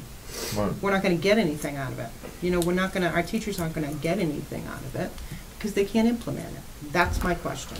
Well, it really comes down to the kids. Right, What are the kids getting The out kids of are it? getting absolutely nothing because the teachers can't use what they're actually getting from the workshops. Anyone want to speak on that? From the administration? I feel that I have. Again, going to the summer summit, there isn't another opportunity like that. You can go and attend individual workshops on specific items, but this is a summit. This is a large gathering of educators that are going for professional development in all kinds of different areas. If the majority is Common Core, the majority is Common Core, because that's what's out there right now. There aren't many other options, but there are also other options for our teachers to attend. It also provides time to work as a team during the summer at the summit. So it's not all workshops. We also have time to work as a staff on items that we need to address the coming school year. So there isn't another opportunity like this. Which is why I asked you for the schedule of events. That's why I asked you for that schedule, because I want to be assured that, you know, we're not sending you guys out there and you guys really can't bring anything back for the students. That was my question, and I don't think there's anything wrong with that question. Not at all. And once we have the schedule, we'll provide it for you. Thank you. I was invited to the summer summit. Well, I hope to see you there. And I was told that many of my questions would be answered. Now, many of my questions lately have been derived around Common Core and Smarter Balanced Assessment. So if I were to attend the summer summit and most of my questions would be answered, that tells me it's a Common Core summit. Can I speak to that, please?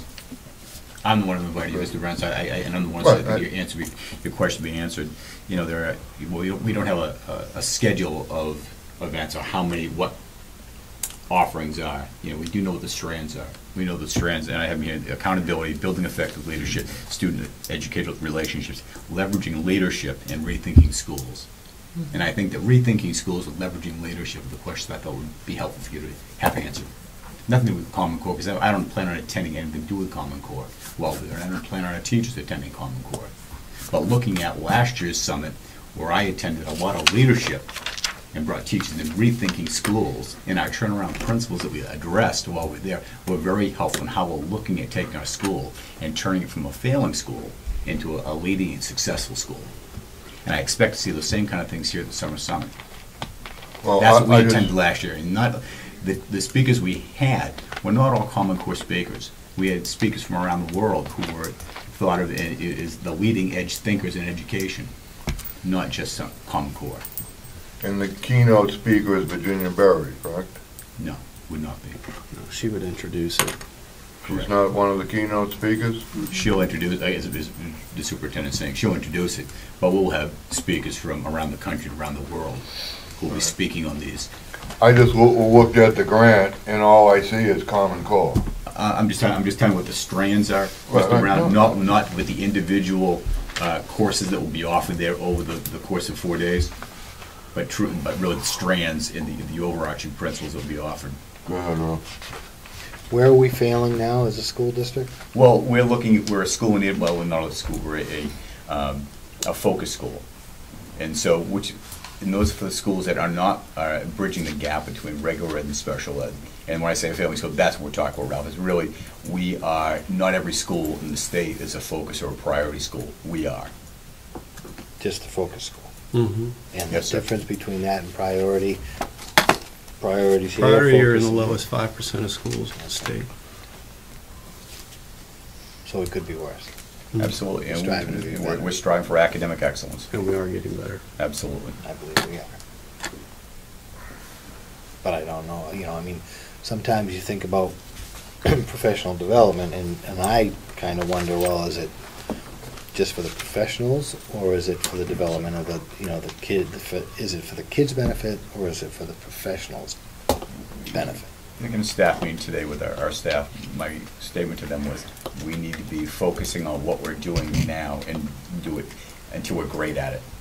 And to drive our professional development next year, support our school goals, which are, again, academic excellence for our students. And so all of our professional development should be in that manner, addressing those principles that we're looking at, whether it's professional learning communities or it's math and focus, language arts, but again, focusing on those priorities, curriculum. Okay. Does the assessments,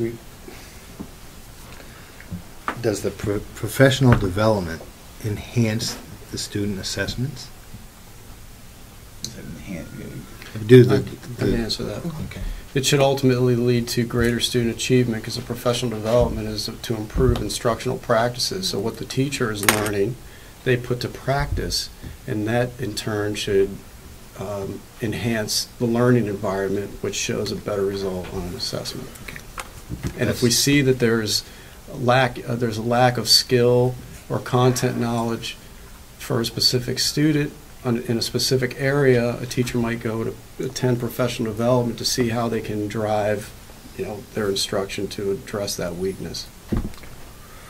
And to your point of assessments, the professional development plan has an entire chapter on data collection.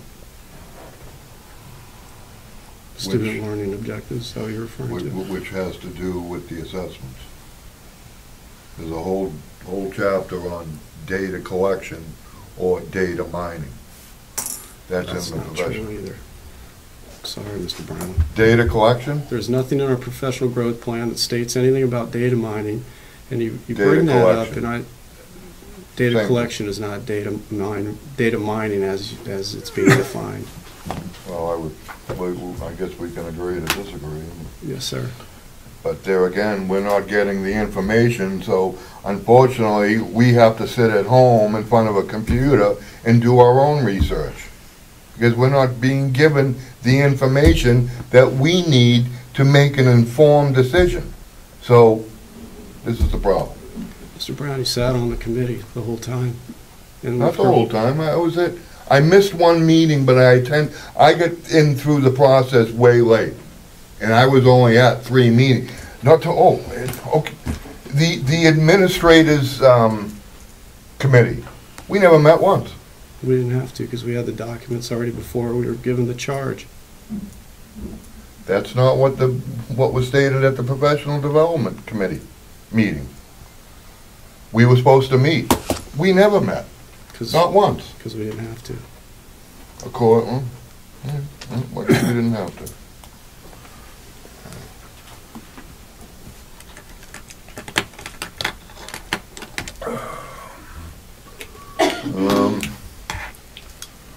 Anyone else set with Ann?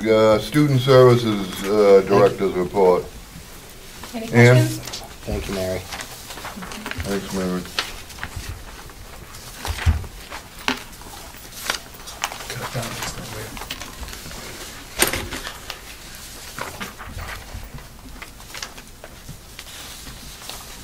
Anybody have any questions for Ann? Principal's report.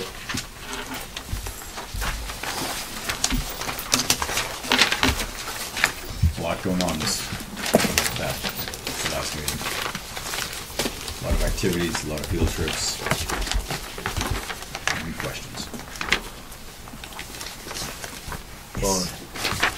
I need to be negative. Okay. I have a question in regards to lunch news. Yeah. In 2 newsletters, it said just a reminder that all negative lunch balances are due by June 13th, which is fine, but school students will not be allowed, it should have been 2 make charges for lunch the last week of school. How can we tell children that they can't charge their lunch the last week of school, and who gave the lunchroom permission to not allow the kids to charge their lunch if they need to? I didn't read. I didn't see that piece. It's in twice. Right. No. So to me, that's threatening to the kids and to the parents. And what happens if what happens if you do have to charge it? And are you saying that have to tell your kids not to eat lunch? Yeah, right. Or Yeah. Again, I didn't read it. I didn't see it. That's my fault. I'm going to have to address it with the lunch staff and how that got in there. because And as how they far handle and how they handle it, because our policy is really strict, but Right. never in our policy does it say that you're not allowed to charge your lunch if you need to. Yeah, I agree. Oh no, I believe it's there. So. I do. And it's more than 1 week. So if you could, that's just, I will find that. It won't happen again. how successful was the book fair? It's always successful. Good. I don't know what kind of money it made, but certainly what people said, buy one get one, and people were in and out of here That's so wonderful. Yeah. It's good. Now, is that something that you're gonna address with them, or do we have to have I will Andrew address that? I will address that. Okay, and we let Andrew know the answer, so Certainly. that, or you can email us the answer to it, so we'll know? I will certainly let Andrew know. Thank you very much. Absolutely. And I have a question, Sure. and I hate to sound negative, but the Paul School attended the PBIS trip to the works. What does that mean, PBS are positive behavior intervention strategies. It's how we look at students in the building, how we determine, Mr. Byrne heads it up, but I'll speak for a minute. Maybe if I miss something, Mr. Byrne, you can correct me. We roll out, identify areas of concern in the building. And so when we say, okay, hallway behavior is an issue, how do we address hallway behavior in a positive way? That isn't always out in the hallway yelling at the kids, slow down, keep your hands, that we're looking at. So Mr. Byrne will take a group of teachers and they'll work on a strategy to address that issue. And so they may come up with, like one time they came up with the Family Feud, and they had, okay, what kind of behavior do we expect to see? And they had several staff members dressed up as a family, and they competed against students. And so the kids come and watch and try to learn. They learn what it is we expect them in the hallway. So again, we're not telling them what not to do. We're trying to teach them what we expect from them. So over the course of a year, we determine who are the students who are showing those kind of those skills and those social skills, so that they're behaving in an appropriate manner. And then we take those students, which is probably 95, 98% of our students, went on this trip. And so the criteria met that they had to meet, that they had to behave, they couldn't have a suspension, they couldn't have 5 write-ups over the course of about 4 months. It was 4 write-ups over the course of 3 months. 3 months. Did it work? Absolutely. We took 90% of our kids to the works. They have a great time. We broke it up by age group. It's a trip that I've done for a number of years with the works after a long relationship with them at another school.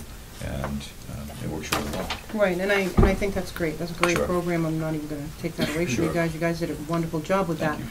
But it's my understanding it replaced field day. We did. So why did we replace field day, where all the kids got to be involved and the parents got to show up? And I mean, I just think that's a great event, and it's Sure. been going on for as long as I've been in school, and my kids have been in school. So why would we replace something like We that? replaced And- that last year. We had there was an issue last year with field day, and I can't remember exactly, with some weather issues or something of that nature, and we decided that we were going to use the PBIS trip in replacement of that. Right, but the Yeah. parents couldn't attend the PBIS trip, is my understanding. Correct. Okay, but I think that maybe we should look at implementing field day, because the parents enjoy coming and watching their kids succeed in these competitions. And I think that's taking something away from the school as a total unit, because, I mean, I thought it was great when I was in school. Everybody worked as a team, and everybody got out there, and everybody had fun. And the parents were allowed, and they would show up and congratulate their kids. And I just think it's a good program to have in place. I mean, weather can be a factor, but Yep. you could reschedule. Well, again, this is just last year, and this is a trip I've done for years. And we could look at another field day. There's certainly something I'll discuss with the staff. But again, it was a great trip. It was Yeah, well well, and I totally and I get, understand. and really, and I hear that thought that the parents couldn't attend. I'm thinking more about what is good for the kids, and they had a great time. Because the parents weren't allowed to attend, were they? That's not what I said. Were they allowed to attend? No, I'm saying they didn't have a good time because of. Well, no, parents but I'm couldn't saying, attend.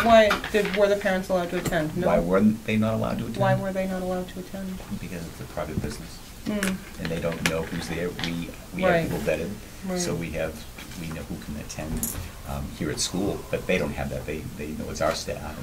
I mean, I just think we should take another look at the field day process, because I just think it's a great opportunity for the entire school to get together. We could have both, I'm sure. Right, we could do both, but, It's possible. Like I said, I will talk with my staff about it. thank you.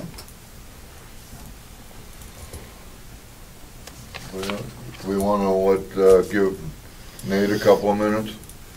I don't need to, as long as you guys read over my discipline report, but I do want to just, I guess I'll real quickly talk about last year's field day, because I remember it very clearly. What had happened is we did have to reschedule the first one due to weather, as well as the second one, and we ran out of time in the school year. That's why last year it didn't take place. We did not hear from many parents saying that was a problem. So this year when we were scheduling the works, again, we scheduled the works all the way at the beginning of the year because it is a private business and there are so many schools that use them. We scheduled the works, I want to say, in either September or October. I had booked those dates. So we had booked them at the end of the year before the snow days. Otherwise, we wouldn't even be looking at, we would have already almost been out now. So what would have happened is with all this rain delay that we had, we could have again scheduled another field day this year and then wound up running out of dates. We as a team just felt without many parents asking about it last year that we would just go ahead and completely replace it because the kids had so much fun and there were so many field activities that the works put together for us. Games that we can't actually play here because we don't have all of the equipment that they have. And that's a great point, So- but I think that next year maybe you guys should send out a poll or something to the parents to see if they want to have a field day, you know? Well, It may have been that they understood the rain, the rain days. I mean, people don't complain much when they understand the Right. situation. That makes sense. I just wanted to clarify why we didn't do it last year, I suppose. So did you have any questions about the discipline report? Or do you have any more questions for Jerry, I should say? First, because his is different than mine. no, actually, the out-of-school suspension? Out-of-school suspensions, the 9 events. I actually put a note down regarding that. We had several significant events, even from some of our non-repeat offenders, that policy would dictate that they would not be in the school afterwards. We had a couple fights. We had a couple issues with truly unsafe behavior, and with that being in there, that does result in an out-of-school suspension. I mean, do we see problems, trends? I don't see problems or trends. I did look at last year's. I will tell you that last year's total referrals for that month compared to this year's total referrals for that month was a 50% increase this year. However, as you look at our charts, every other month was a decrease. I don't know that it was a trend. It might have been a spike due to the fact that we had an extremely long winter, and then all of a sudden we had warm weather. They're stuck in the building. They can't get out.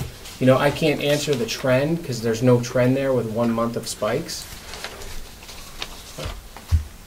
Can I just ask, with the unsafe behavior and a couple of the fights, have you just made sure that the students are getting the counseling or whatever extra services they might need to help We have a curb that situation? We have a re-entry meeting that either Jerry or I participate in with the parents, with the students. Guidance is often involved with that. And then the PBS team is also informed so that we can try to give them some extra supports. Okay. That is.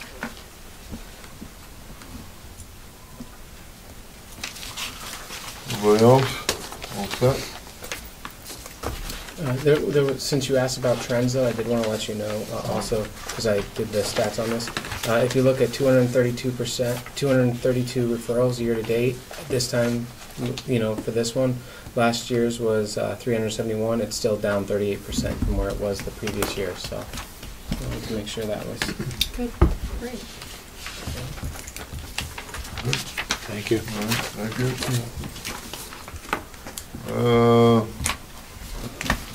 SAU 64, you have anything, Mr. Turson? I just sort of update on, the board had asked me to reach out to the Governor Wentworth School Board as well as to find out when we can meet again with the Rochester School Board. I had heard back from Superintendent Egbert from Governor Wentworth, and the Governor Wentworth Board wants to meet, does not want to meet for a minimum of 2 years, because they want to see how how it goes bringing in the Middleton students, and they wouldn't want to meet until they have gone through that experience, and at the end of the second year would be the time that they've gone through a full year of working with Middleton. Well, Does that also correlate to, you said Middleton, but in the newspaper it also said that Milton was looking into an arrangement with them. Did they tell Milton the same thing? Yes. And for Rochester, They had sent us some dates, and I'd sent that out to the board. I didn't hear back from anyone but Bonnie. I let them know that I didn't get a response for those specific dates and see if they were interested in July. Haven't heard, so they sent a list of when their area board meetings are going to be, so I have those dates for you this evening. So for next year, their area board meetings are on October 20th, 6 p.m., and April 20th, 2015 at 6 p.m. All in the, April what? I'm sorry, April 20th. I'm sorry I didn't respond to the email, but any of those dates would have been all right with me. Okay. So.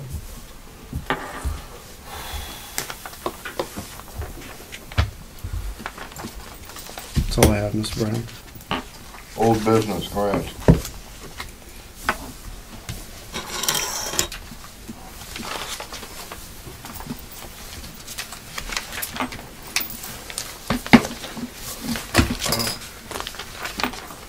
Was there any, did you have any purpose behind giving this? I still think we need to have a workshop. But was there any? This is just the information that we were going to provide at the workshop that was originally scheduled. And I believe we decided that it would be best to have it at a board meeting because everyone could attend. So we have the up-to-date information. Actually, we have the information that was ready on May 20th, which hasn't changed at this point. And you can see the cover sheet that Andrew had put together. It gives you basically an outline of all of the current grants that we are managing. And it also, we added in the adequacy there, little over $1 million.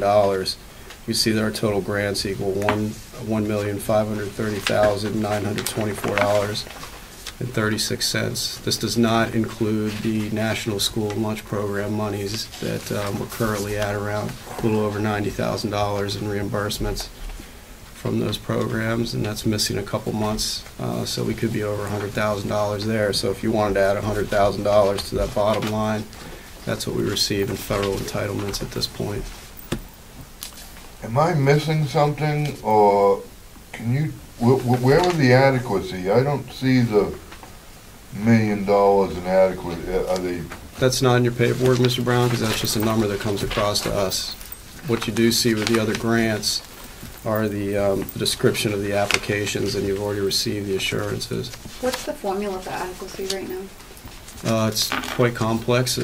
I would not It's be not able like an to. easy- No, not at all. It's not I like could so not. much per child, per, Yes, it's based. I mean, it's based on your based- average daily membership. So it is based on your total population of students. It's also based on your numbers for free and reduced. That goes into it, and then there's many other variables that are part of that formula that I would not be the expert to explain that to the board. okay.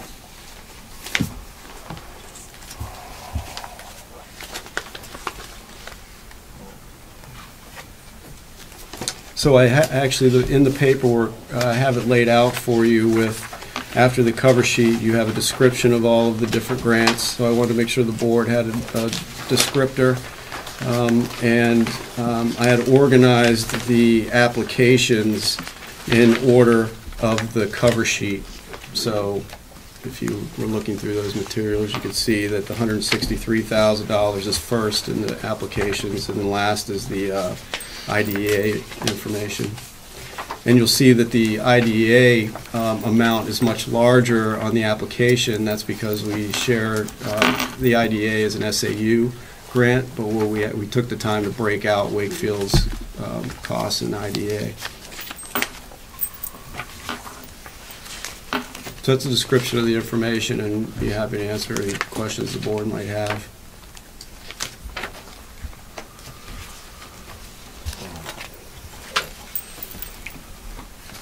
I think we've already touched on all the Common Core seminars and that type of thing.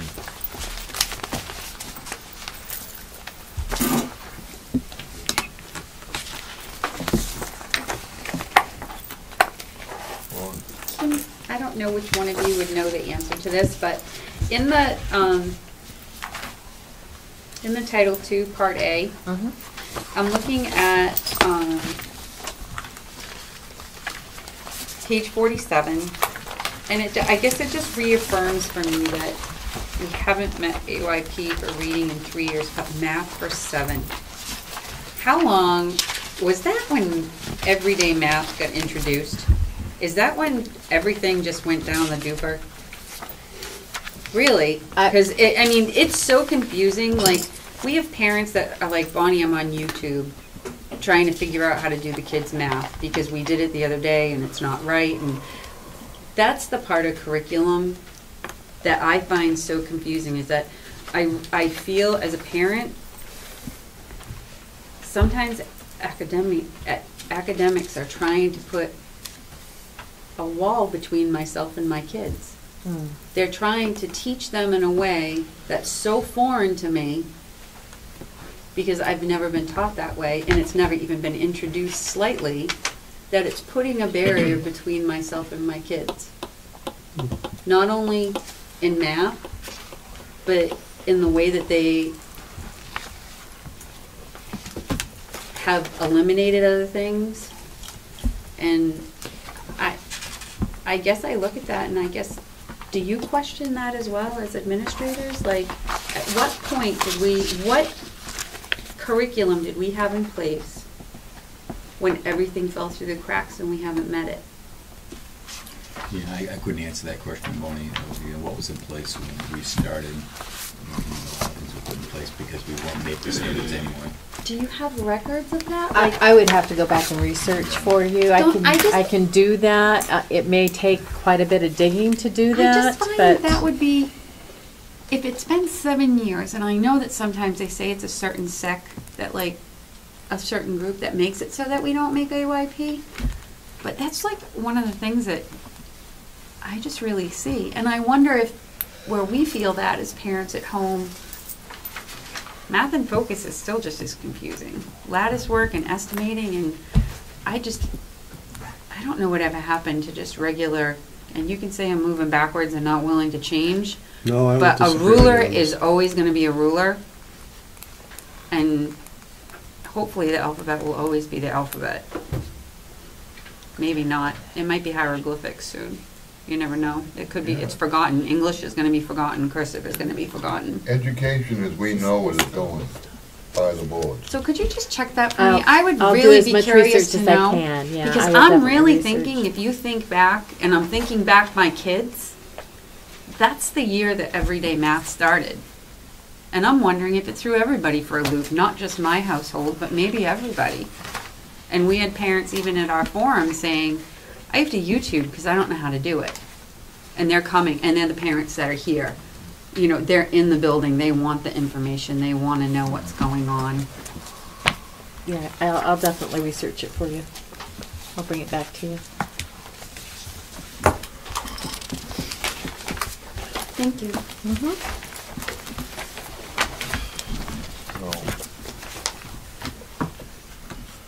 Grants, as far as Common Core goes,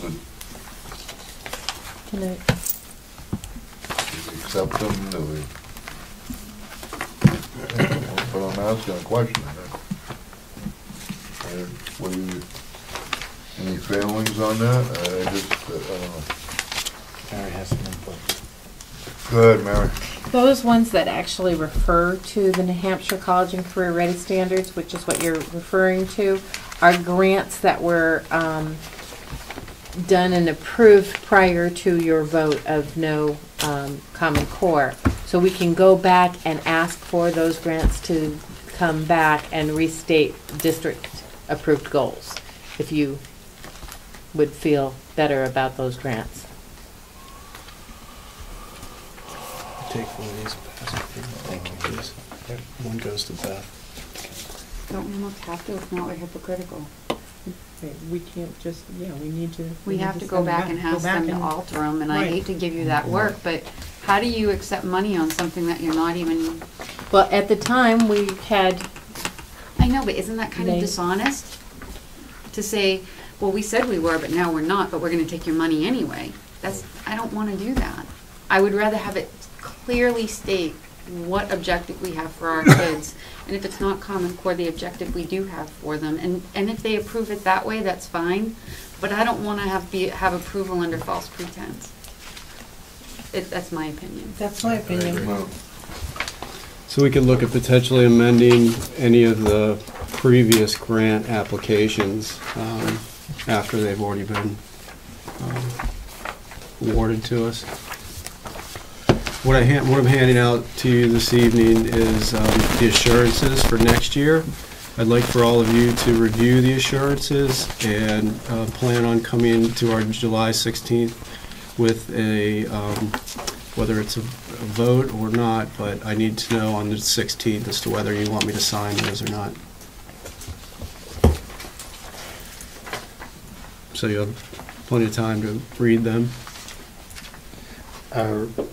We as a district, part of the local educational agency, You are.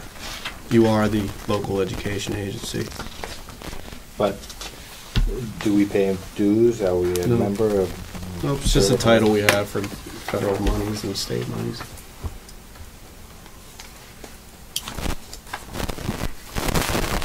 I would ask you to review them this evening, because I'd like for you to take some time to read them, and just let me know on the 16th if you want me to sign them or not.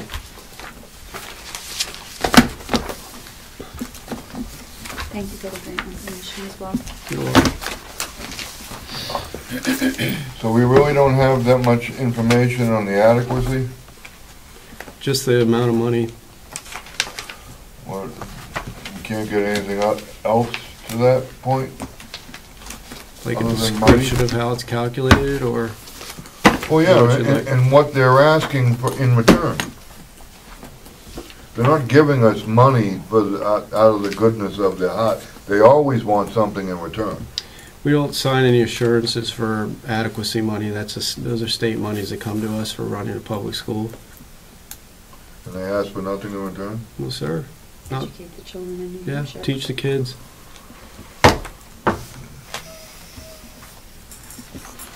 All the other entitlements you have on there.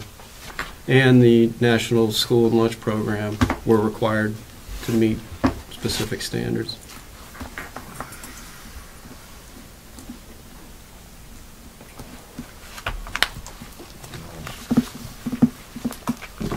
Ban update.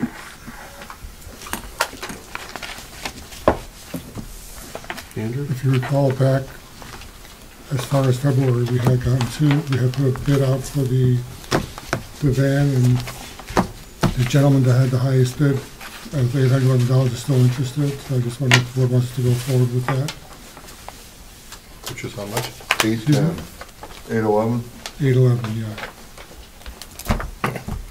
Make a motion, we send them the title and collect the 811. I second it. Well, maybe we should collect the 811 first and then send them. Yeah, then Yes. send him the title. Better motion. So you rephrase it. Can you rephrase it? I'll amend the motion to collect the 811 and send the title afterwards. Motion second, all in favor? Aye. Aye. Aye.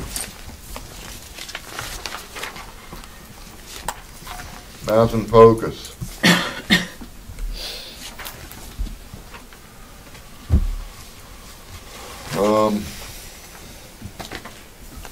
I attended the workshop. I had a third grade book in front of me, and it repeatedly, page after page, directed the children to go back and check that their answer was reasonable. So, is 2 + 2 = 5 reasonable? How do you have a reasonable answer to a math problem? The way I understand math, under a traditional education, was that 2 + 2 = 4, so if I said that 2 + 2 = 5, it was wrong. How does 2 + 2 = 5 now become a reasonable answer? It's perplexing. You have an answer to a mathematical problem. It's right or it's wrong. If now we're going to try to shift the children's thinking that 2 + 2 = 5 is reasonable, to me, that tells me that what the children are being taught is that the facts can change. They're gonna second guess. Facts can change. Because how can 2 + 2 be anything other than 4? How can an answer or a product to a mathematical problem be reasonable? It's right or it's wrong. You know, 2 + 2 = 5 is wrong. It's not reasonable, it's wrong. And if you can come up with a reasonable answer to a mathematical problem, they're trying to shift the children's thinking that facts can change. Because now 2 + 2 = 5 is reasonable. How do you change facts? What was the rest of the book? Pardon me? What were the examples in the rest of the book? Like, I understand that that's, doesn't give a, there's a lot of wiggle room in the wording of that, but we're, like, in the 3rd grade book, could you smoothly go through the book Okay, and understand it and do it? For an example, there was the section I was in was estimation. And the problem that they had, the answer was 1,004. It was 734 plus what the answer was 1,004, but the answer in the book was 900. That's over a 10% difference. That's a lot. Those are some of the things I see at home, because I would go crazy with my kids saying, how can you estimate your mortgage payment? How can you estimate, you know, within that wiggle room? And we were always wrong. Because we were the ones writing the notes. We'd have to see the actual problem. Of course. My hunch is it was estimating to the nearest 100 and not the nearest 1,000 or the nearest 10. So they're taking an actual place value and asking the children to estimate to that. So that's probably what it's asking you to do. I don't know, because I didn't see the actual problem. They would say that though, right? It would say it in the problem, correct. It should say it definitely in the problem. Look at the underlined place value and estimate to the nearest whatever that place value is and give a reasonable answer to that. Can I comment to that? Go ahead. And that's true. My daughter's in 3rd grade. She uses Math and Focus, and I sat with her the other night, and we're going through similar problems. That's how they are worded. So, Mary, your assumption was correct. Are you struggling at all as a parent with the barrier between the traditional math you were taught and what your daughter's learning now? Yes, because that's what I was taught. It's traditional. So however, that's not the way it's being taught now. Maybe that's one of the problems. However, I am learning quite a bit as a parent. I would love to do that, but you're going to have one generation that knows one thing and another one doesn't care to know what their parents know. That's the way it's designed. So my question would be, Math and Focus was brought to the previous board, correct, for approval? I think it was one of the very first things we approved as a board, but I don't think... But it would have had to been vetted prior to... It would have been vetted prior to us. Like, I don't remember ever seeing a book or sitting down and actually saying, okay, can I do the 6th grade math in here, and do I understand it? And I don't remember ever it being presented to us that way. It was something that the prior board approved and was pushing forward, and that was the wave. I think they just had a discussion. I don't know if they ever approved. I don't think the previous board did. I guess maybe it's one of those things that maybe And I think that's part of the, part of the problem that board members have is what's being taught may have been discussed and then, you know, all of a sudden embraced, you know, without the decision being made at the local. And What would you like to do? And it Understand does, it better. and they do have Common Core right on the cover of the book, on Math and Focus. Do the, when the kids come in the kindergarten, do they know how many fingers and toes they have? I mean, are they being taught that before they're in first, or definitely second grade, they should know they have 2 hands, 5 fingers, and that's 2 times 5 is 10, and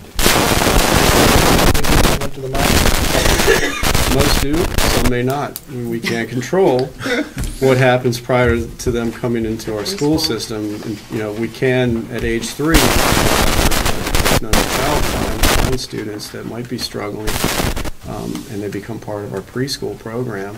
And that's where we can actually start having a little control over what they have, what skills they have prior to coming into kindergarten. But prior to that, depends.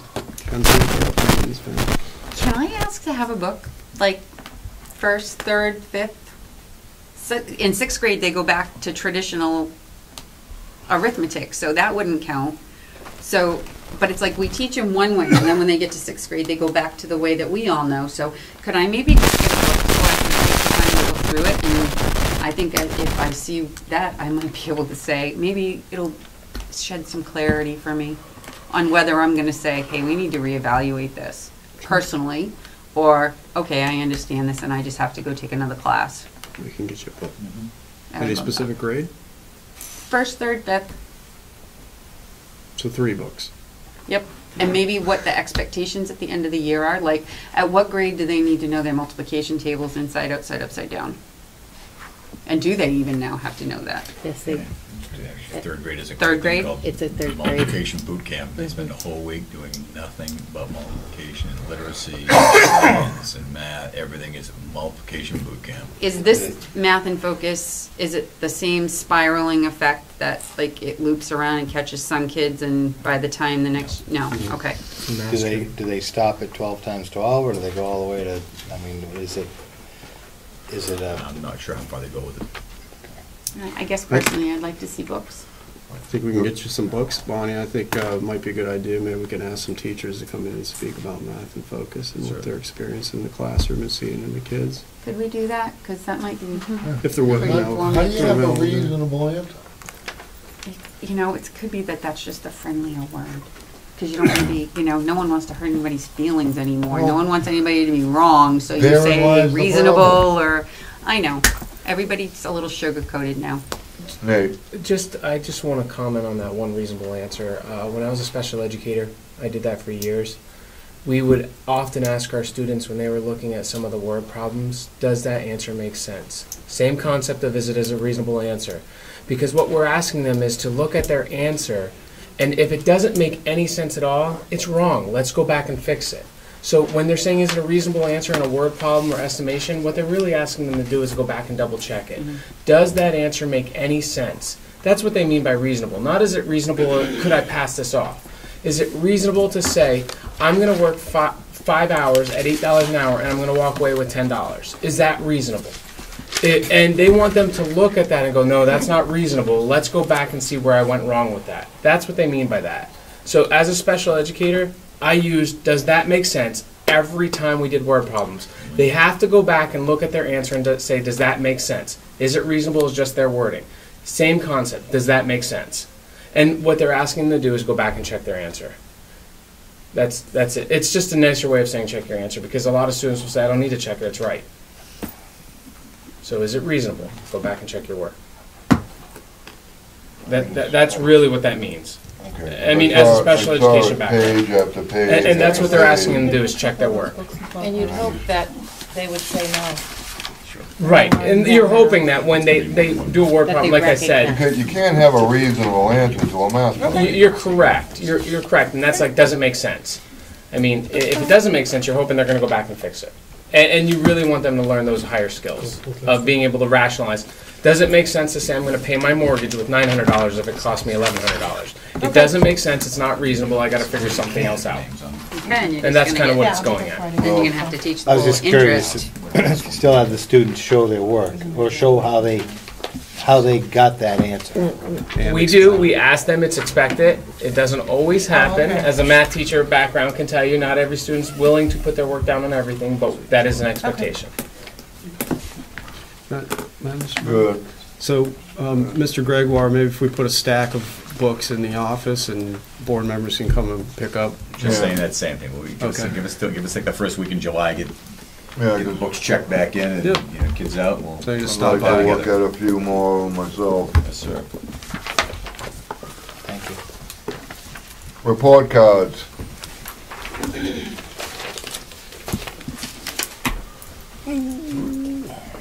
What do we want to do on report cards? We want to, Well, go ahead, Bob. we heard from the community a few times.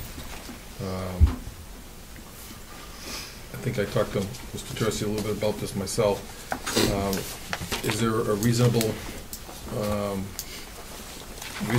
Troublemaker. reasonable why we're doing the new ones now versus the ABC? Reasonable answer, basically. So you're asking for an opinion? Yeah. Because I feel that with a standards-based report card, we're actually moving forward when it comes to student reporting, because ultimately we'd want to go to a competency-based reporting system, and we're actually on the step between the numeric and letter grade reporting. We're at a standards-based reporting. Next would be a competency-based report card, which is something that I feel addresses students on a more individual level, and it also shows a continuum of their learning compared to just a grade. And that really is,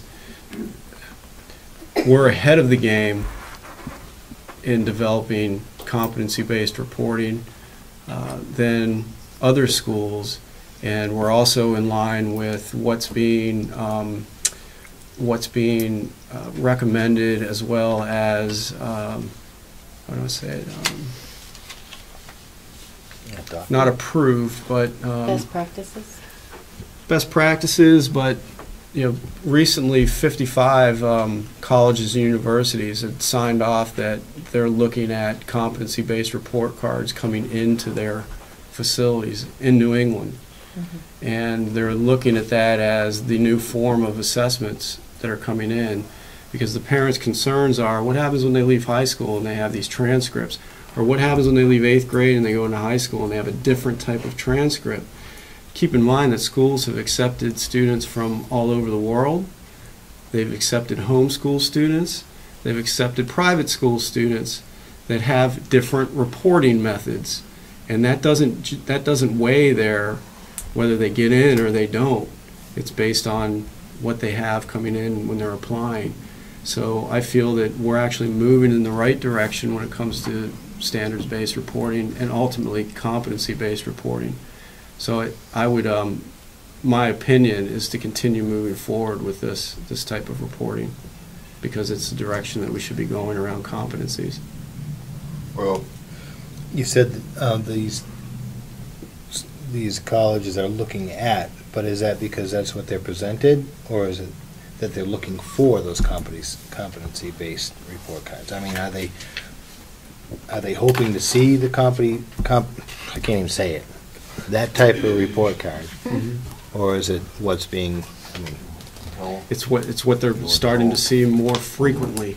okay. And so it's not turning into an obstacle, it's turning into, this is what we're seeing, and we think it's great. It's more of a norm than. no, Is it going to impact them getting into college? No.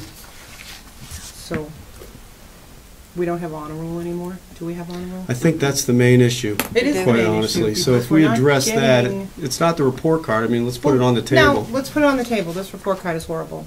I'm looking at it, all right? Which one? I sent you a couple. Your standards-based report card. Okay. Let's just put it on the table. This is horrible. As a parent, I would say, okay, now give me my kid's real grade, because I'm not getting it. Okay, so it's a I don't- communication piece of the parent? Yes, Yep. it's not, I agree. I can remember getting report cards, and they were almost like this report card. And I would call the teacher, or I would come to the little parent conference, and the teacher would pull out the report card and say, okay, well, I gave your son this, he had a C. But I know that he has the potential to get the B. You know, and they would have all these comments, and the teachers would go through and they would say, okay, this is why I gave it. You know, he has a C+, he's borderline B. This is just beyond my comprehension, okay? Some of the stuff that you, student professionalism, I can totally understand that, but again, that's a conversation that, for one thing, you should have a separate little grade for that, because we always did. But that's a conversation you should be having with the parents anyway. I mean, and one of the questions on here was, ask good questions. Is there a bad question? No, seriously. Do you want to make a student feel stupid and go, okay, no, that's a bad question? No, any question that you ask is a good question. I don't know who came up with some of these things, but these make absolutely no sense to me. And I'm going to have kids in this school next year, and this is bogus. I'm sorry. I understand kindergartners. Yeah, you can't give them A's and B's. I totally get that. But 3rd, 4th, 5th, even 8th grade, if my 8th grade student came home with one of these, I'd be coming down here going, what are you guys doing? Why'd they take tests if you're not going to average them? I want the bumper sticker. I want the damn bumper sticker that says my kid's an honor roll student. I have a whole collection, by the way. Well, It did, in my 8th grade, it was in 7th grade, it was one of the trial classes, and I can tell you, it did deflate her, you know, just being 16 quarters straight on high honors, and then there's no honor roll at all. It was, she, you know, the wind was taken out of her sails, I can tell you that. So, I don't know if it affects every student that way, but I think they feel as though they're achieving less with a P or a PD or, you know. So I And how think do that you- A stands for something. I don't know. How do you get, I mean, my daughter had like the presidential honor roll type thing, honor roll society, she got a little book and all that. How do you students get that with a P? How do we get it with a P? I mean, how do you get that? How do you achieve that? We've used the criteria, the same similar criteria as you would with a B or an A, because we do have kids who are who are receiving the Presidential Academic Award. Proficient with distinction. I mean, it's based on, again, you're looking. I know you don't like this, but it's based on the standards that we have from the state. And so, are they making that standard? Are they meeting that standard proficient, or are they with distinction, or are they not quite there yet? Right, and I get that, but I think parents want to see New Hampshire this. standards. They want to see A's and B's. And It's a shift. that's my No, suggestion. It's a Go back to The this. standards that we I'm have saying in it's a place right shift. now, and New Hampshire grade level expectations and grade span The GL, expectations. yeah. Those aren't based on Common Core, Mr. Brown. And on the recognition piece, I think that is the problem, you know, that we're hearing from the community that came to the forum. And we heard from teachers that when parents call asking questions about what does this mean, they go into a more in-depth conversation around what that means and why a student receives that grade compared to they didn't do their homework, so they got 15 zeros and that's why they have an F. This is more specific to demonstrate how they're mastering that standard. Today I had an opportunity because I didn't think that the honor, there wasn't any type of recognition of students that are receiving honors and high honors. I attended the awards assembly today and was pleased to see that they were being recognized for honors and high honors. And so there is recognition, but we don't have the bumper sticker. But What I have a grades bunch is of bump that? stickers. That was grades 3 through 8. But, 3 through 7. so 3 we through could, 7? Can I just say, I mean, you attended the graduation last year with 8th grade. Absolutely. And there were high honors and honors. But those don't have they're not. They don't have a bumper sticker. No, There's no bumper not stickers? that, but if I attended the graduation, it was the 8th grade students. Who were using the standards based? No, last year it was just 3rd and 7th. holy crap. No, it was 7th and 8th. It was the middle school, yeah. Sure. It was, initially, we were looking at bringing sixth, it was K-1, 2 last year, and 7 and 8. We were looking at bringing, looking at bringing sixth grade in, and third grade in, I believe, this year. Okay, so I think what we have is another barrier With between. communication. Of communication. A Mhm. lot of our issues is communication. The folks, you all know it, but we don't get it. Know what I'm saying? You know the answers. You know why this works best for this class. You know why the sixth grade still has this standard report card while the kindergartners, are they polite? Are they using their manners? Are they thoughtful? Are they empathetic? I mean, and do they know their alphabet? Do they know their letters, their numbers? I understand that. It can be a more simple report card, but it's communication. You know why that report card works best, but I don't know if the parents have been informed all along so that we can learn to like And the I think we need change. to do a better job of communicating that out to parents. We did have a forum last year with parents. I know, Troy. we say it every year and it never happens. Same with Math and Focus. We said the same thing last year at this time. Parents are not getting the information in enough time to have a successful year. And then again, it's May, and we're like, oh, well, we'll have one next week. And it's like, shit, you're too late. Again, you're too late. And it's like, we're always too late, and I'm sorry, but you're too late. Funny, what I said was we had a forum with parents regarding the report card, the new report I card don't even last care. It's too last late. fall. Then we had some parents attend, and we said, you know, we come and learn about what this new report card looks like. I think we can do that every year, and until it becomes. You have to, because you get new families I'm just every saying, year. letting people know every year until it becomes part of their culture of the school. Because again, people are more familiar with the letter grade, and doing that until it becomes second nature, people understand it better. Now you understand why I get frustrated. Because we're not being given the information. Could you have a bumper sticker that says, "My child is a successful student," or No. I mean, I'm It's just saying. sufficient. Like, it's how do you? They want the justification. The parents want to know the kids are doing their job at The home. parents want it simple. The parents want it simple. They just want the letter grades. They, you know, any explanations you can. When we got report cards, there was a comment section. The teacher could write in comments. The parents could write back comments. What's so hard about doing that? Why do we have to change it over to this stuff? We don't need to if this is going to be the same end. Because the traditional education, as we all know it, will no longer be. It's going away. Is it so hard to fill out one of these? Is this It's one a little taking bit more pieces difficult away. to do? No, Or is it's this gonna more get rid of the whole difficult thing. It's changing. It is totally changing, but we don't have to make such a dramatic change. And I know the parents want this. And I understand it's not only the bumper sticker, but the parents want to see this. This is, can we gradually put them into it? Yeah, we could. I saw Mr. Mr. Fogg, Fogg first. absolutely. So, we are adamant about this change, or we're able to adopt what we had previous years? I mean, it almost sounds like this proficient type report card is going to be the norm in the future. That's Or is- correct.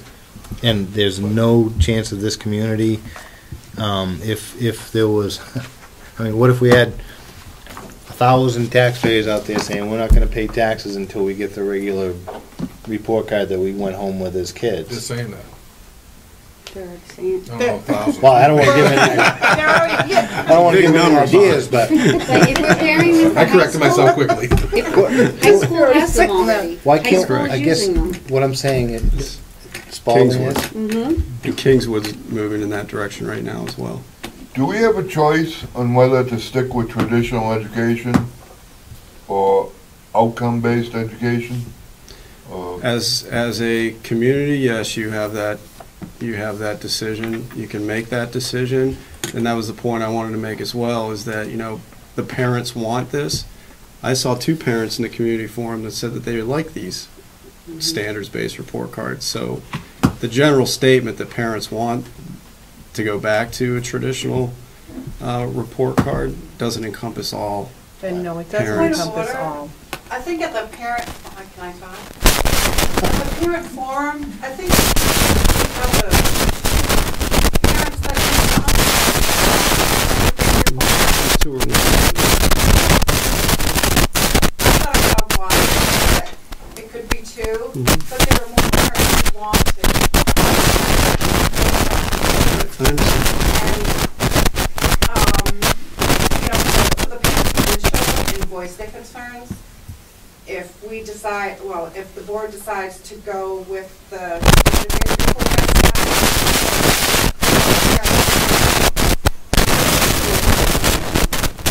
that is, there are opportunities here to parents to be able to administration, what report card they want, and they want to go with. And if they're not doing it, they've had all year to do it. And if they're not expressing an opinion, then you should go with the opinions that you saw at the forum. That's what the forums are for. Nice to Good. And I appreciate your comments, Mrs. Collins. I was just pointing out that there are some parents, whether it was 1 or was 2, there could be more in the community that like those report cards. That doesn't mean that it's right or it's wrong. I was just pointing out that there are other parents that actually like the current reporting system. And I also want to mention that I took the opportunity to meet with the staff regarding report cards to get their sense of the direction they want to go. And in that meeting, I left that meeting with the sense that they want to move in the direction, or continue to move in the direction of standards-based reporting. Was that all of them? Probably not. But the sense of the room was that they want to move forward with standards-based reporting. So, because it works for them in the classroom. And I also want to be able to advocate for our staff and what they're feeling is working well around instruction. So it's a balance. It really is. So I just want to appreciate your comments, but I just want, my point was just that there are other parents that actually like this reporting system. Even if we only heard from 1, there could be more out there. That was my point. So back to my question, can we stick with traditional education, or do we have to do all this standards-based and everything else that's being thrown, that's turning the school upside down? I mean, can we stick with what we know, 2 + 2 = 4, not 5, but 4? I mean, it's just... It's too much too fast. Yeah. Or it could be too late. We could be sitting here discussing things that have been decided 10, 12 years ago, 20 years ago. Of course. Well, Or 2 years ago. 4 years ago, they started implementing Common Core, and they didn't tell anybody. I remember going to that first meeting you had, floored, when you gave your presentation. It was a great presentation. I had no idea all that work had been being put into Common Core. I don't remember ever hearing of it. Mm-hmm.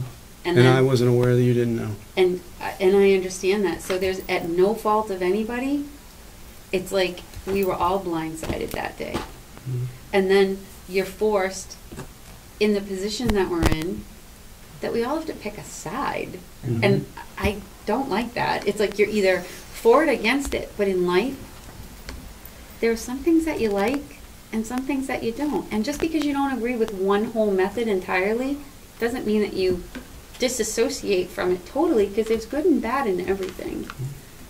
And I feel like we've been put right smack dab in the middle, and there's so much to do Right. that we're kind of floundering and maybe sinking a little. To go back to your question, Mr. Brown, around can we just go back to traditional education? You can opt to go back to traditional education. However, that's not my philosophy. And when you interviewed me, it was very clear what my philosophy was around education, and it's not traditional education. So maybe that's why there's this question around relationships, if you will, because I'm not a traditional education kind of guy. I will make that happen for you. I'll manage that, and it's very easy to lead that because it's really just concrete education. We'll go and we'll put the chairs in a row in the classrooms. Everyone will get their grade, and we'll send them home at the end of the day. That's traditional education to me. I'm trying to really move it forward toward a progressive way of educating students, and that comes with reporting. So you can make that decision, and I'll manage it for you. However, it's very, very difficult for me to lead it because I don't believe in going full bore traditional education. Do I feel that some aspects of it work, like students knowing their basic skills and having skills education in the K to 3 grades? Absolutely. But then we should be getting very creative past that around personalized instruction. And that is my philosophy, and that's what I'll always have. So that's why you might be hearing me trying to advocate for things that people don't necessarily agree with, because it's not what we're accustomed to. It's not what we're accustomed to. Standards-based report card. People haven't seen it before. And should we do more legwork communicating that? Absolutely. And there should be more legwork prior to even implementing it, which could be a year worth of getting information from the parents and community. I'm trying to manage the things that have already been put in place. So it's been an interesting year. Can we be creative without being homogenized? Absolutely, and I strongly feel that way about educating students. We should be looking at them as an individual student, individual person that comes through our building that we educate based on their needs. That's not homogenizing education. I'm not a fan of leveling in classrooms.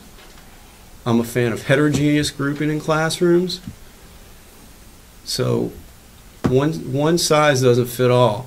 And I want to make sure we provide the size that fits that student when they need it.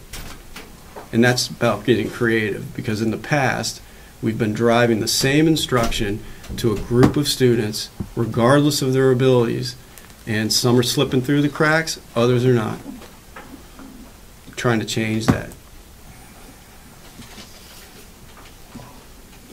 That's really what it comes down to, Mr. Brown, is it could be philosophical differences. I'm going to go back. We're not given any information. Nothing. Like I said, I can swear on, but the only thing we were ever told was, it's coming. Not Common Core, not standards based, not any. It is coming, and we were never told when. And Mr. Brown, on that point, because you've made that point many times, it has nothing to do with the people that are in this room right now. It absolutely doesn't have anything, but it's still a fact. When you say that you haven't been provided any information, it's reflective of this administration. And you're talking about 4 years ago and things that happened 2 years ago or 3 years ago. So when you make those comments, it's reflective of your current administration. It makes us look like we're not doing our job. What information has this administration given to us? Everything you've asked for, and everything that we feel you need to make a decision. Based on your philosophy of No, education? sir. No, based on the information necessary to make a decision. I haven't brought anything to you new for this school district at all. And now I'm hesitant too, because I know how much I'm going to have to defend it. Well, but I will if I know it's the best for kids. But it might not be traditional. Oh, okay, so now we have this experiment. Because this is what it is. It's an experiment. How do we base decisions on an experiment? What's an experiment? Yeah. Just so I can speak to this whole new philosophy of education. Mm-hmm. It's an experiment. Education is a dynamic field. It's been an experiment since we've been bringing kids into one-room schoolhouses. Right, but when you go from, we're all traditional education. Mm-hmm. And now we're not being given any information about the experiment. So we don't understand what's going on.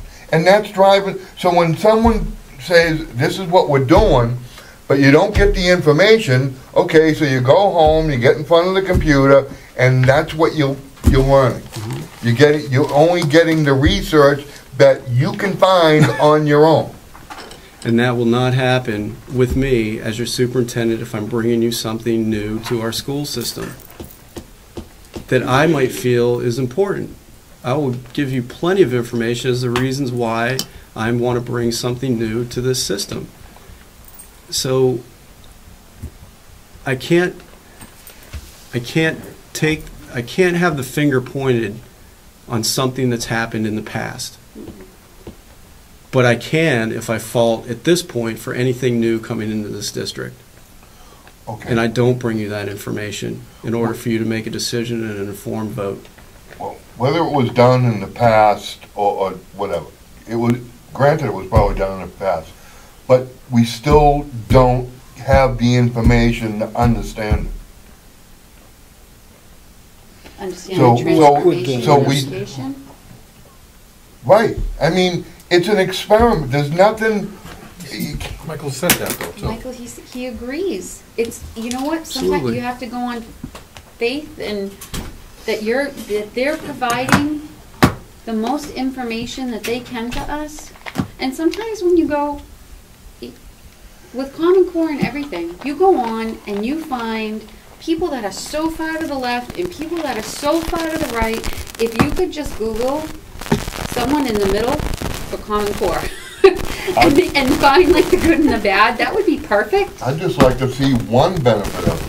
I can't find one benefit. You never of it. know. It could be that maybe that's going to be the way of the future. We don't know because you can't justify the future. You have to kind of trust. You know, Maybe well, that'll change in 3 years.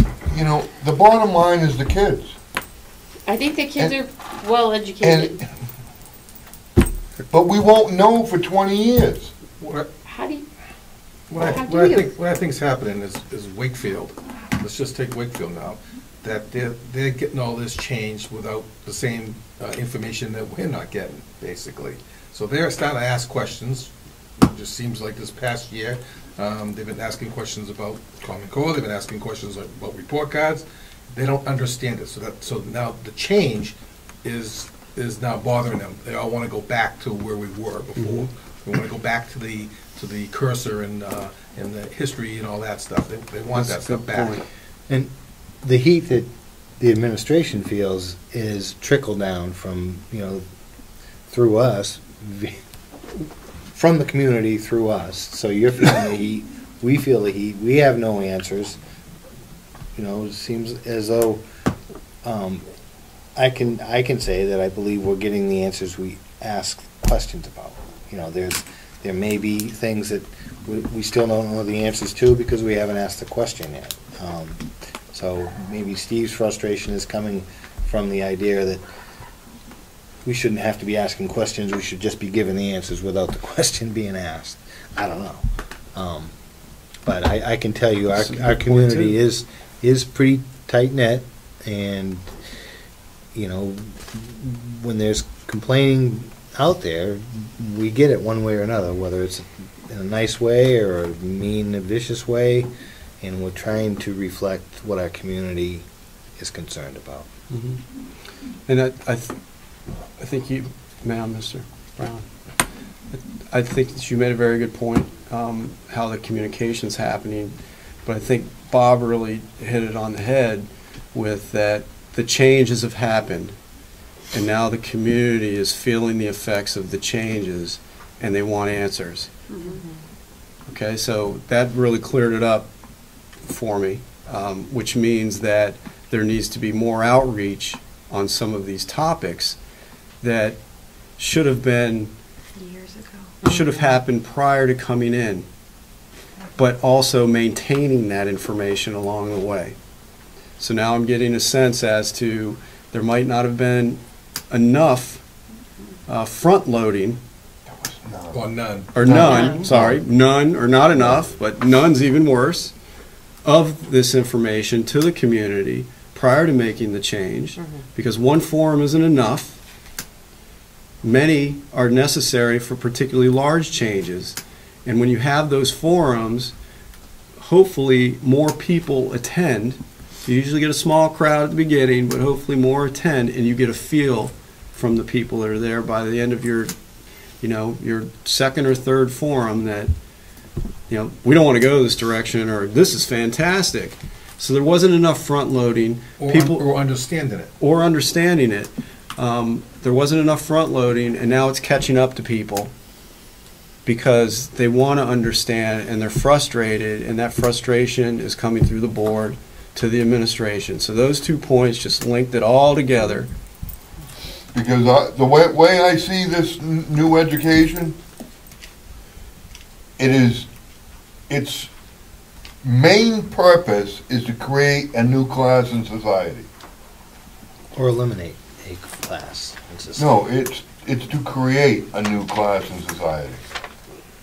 I'm very curious as to what you mean. The workforce. To create the workforce? This is what this is all about. To create a workforce. To create a workforce.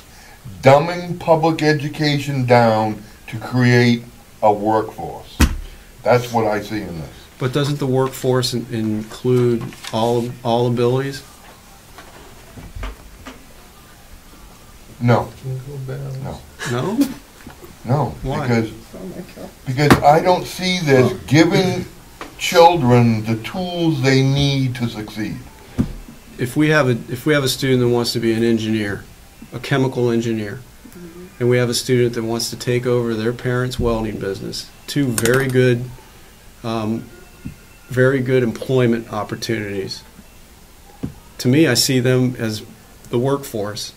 And as a school system, we should be providing them the knowledge they need to be successful in any of those opportunities, compared to just saying that you want to be a chemical engineer, you want to be a welder, regardless, we're going to teach you the same way. We have that in the past, the present, and the future of all that anyways. Absolutely. So somebody's going to be a chemical engineer, and somebody's going to be a welder. It's not changing. So how do you create, you can't create a workforce, because workforce is a given.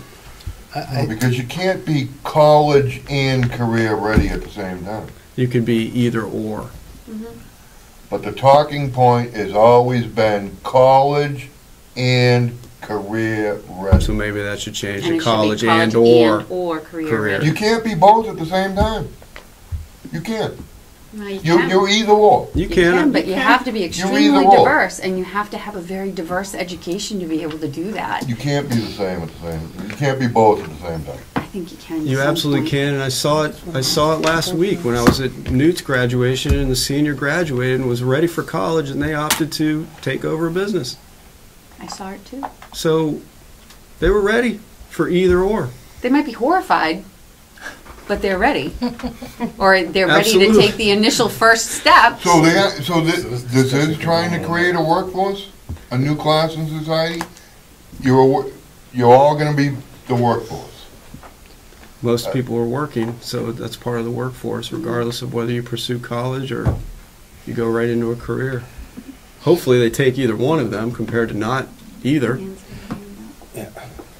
I just wanted to speak to the history piece, because I think if I got nothing more out of the forum the other night, I learned that I needed to know more of the history of Wakefield. And I think that's really valuable information, because I didn't know that prior to.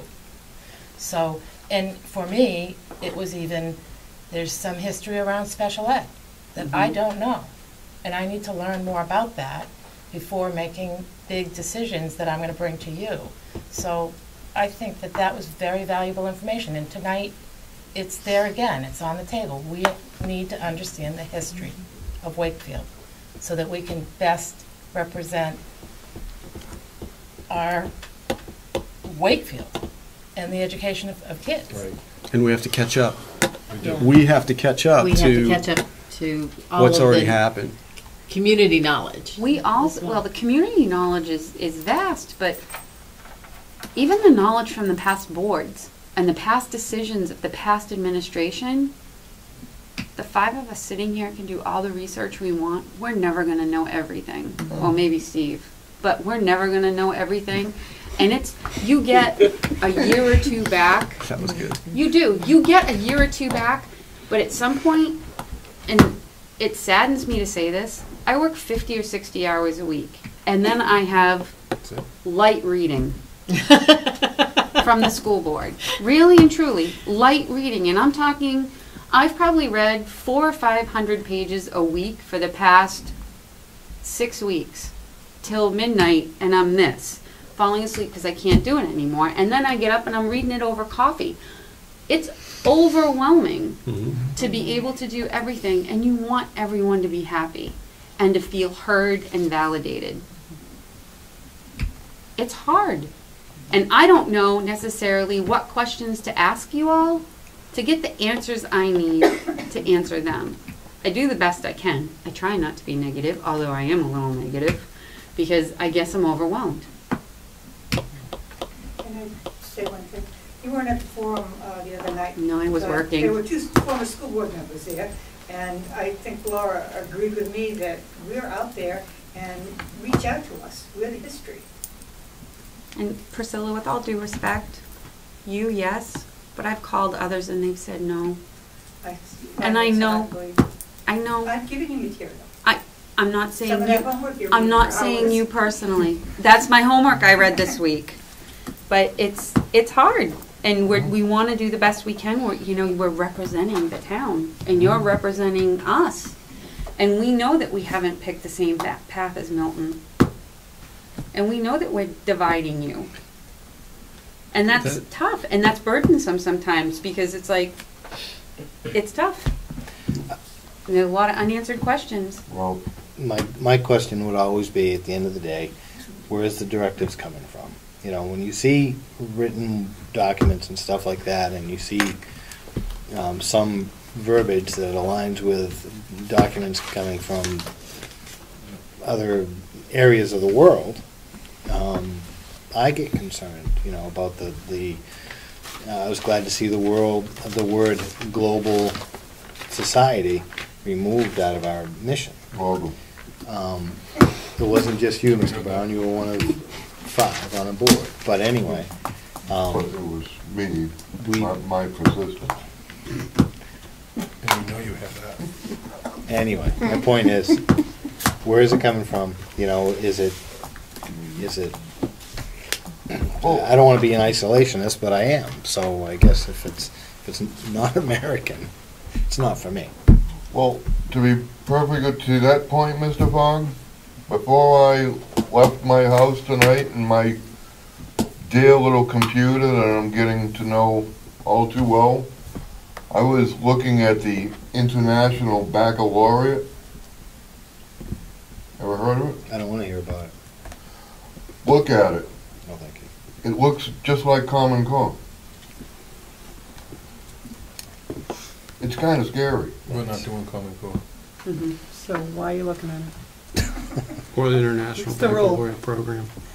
Because just like we had global society and our mission, this is global. This is not just Wakefield. This is not just New Hampshire. This is global that this is going on. So it's kind of scary when you think that now we have, third world countries who are now dictating what we're going to teach in our school here in Wakefield. All right, let's move along. All right, so back to the report cards, guys. You know where we're on that? Since we all got off that subject just a little bit. We're still there. Max and I review a little bit. My suggestion, because it was a pilot program, we go back to, and I know you hate it, the traditional report card. For kindergarten, first grade, you don't get traditional report cards. You know that. That's just, you're not getting A's and B's in kindergarten. How can you? Do you want to make that a motion? I want to make this a motion to go back to this traditional report card for all grades, with the exception of kindergarten. To and include first group. to include an honor roll? To include an honor roll. Well, we already have an honor roll. According to Mr. Gregwell, we have honor roll. There's a motion. Do I hear a second? For discussion, yes, you do. Go ahead, Mr. President. I just want to publicly state that I do not agree with this motion. I do not feel that we're moving forward with this motion, and I feel that it also has a negative impact on the work that the staff has already put forward in standards-based reporting, and I just want to make sure that I said that in public. Oh, And I totally see your reasoning behind that. But why can't we, this was a pilot program, why can't we, in going forward, in a couple of years, after our standards, our curriculum, all of that is set up, why can't we then try to slowly implement this instead of just saying this is how we're going to do it? Because this wasn't, these weren't explained to the parents to begin with, and I think that's part of the problem. That's why the parents were so upset about it. So it was a pilot program. It just kept going. okay, Bob. Go ahead, Bob. And I look at it this way. I respect both report cards. I understand moving forward with competency. I've dealt with that for high school, so I'm understanding it more and more as I email teachers. I'm understanding it more. And if we continued using it moving forward, it's almost like you can't go into the first beginning part of the year without educating the parents on exactly what the report card means, what it means for their kids, and starting right from the get-go. Send a letter home, not in the handbook. Send it home. Say, this is it, this is why we do it. If you have questions and concerns, please don't wait to the first report card. Please come in and speak with me about it right away. We're going to have a report card night. We want, and have groups set aside so you can break down into small groups and they can ask their questions thoroughly and get their answers so that they understand and so that they're not scared of the change. And because what it is that they're not getting the number, so they think their child's not getting everything. They're worried that they're not giving their best at home for their child because they got a 2, not a 1. They don't know, and they need to know. Well, Can we modify that so it can also have a letter grade to it?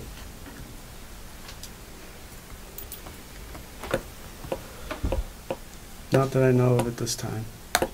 Check with I haven't Spalding. well, I know Spalding, I know that we have software that has the capability to do that. However, we're not at that point right now. Because to we be have able like to not yet transfer that over. competent, but then they also have a letter grade. Correct. I would The think formula that's they the way- use? That's the way to go. And their student Start ourselves information off. system converts that to a grade. We do not have the capabilities of doing that right now. And right now, that's something totally extra to give to our staff where we've already told them to redo all the standards they've already been working on.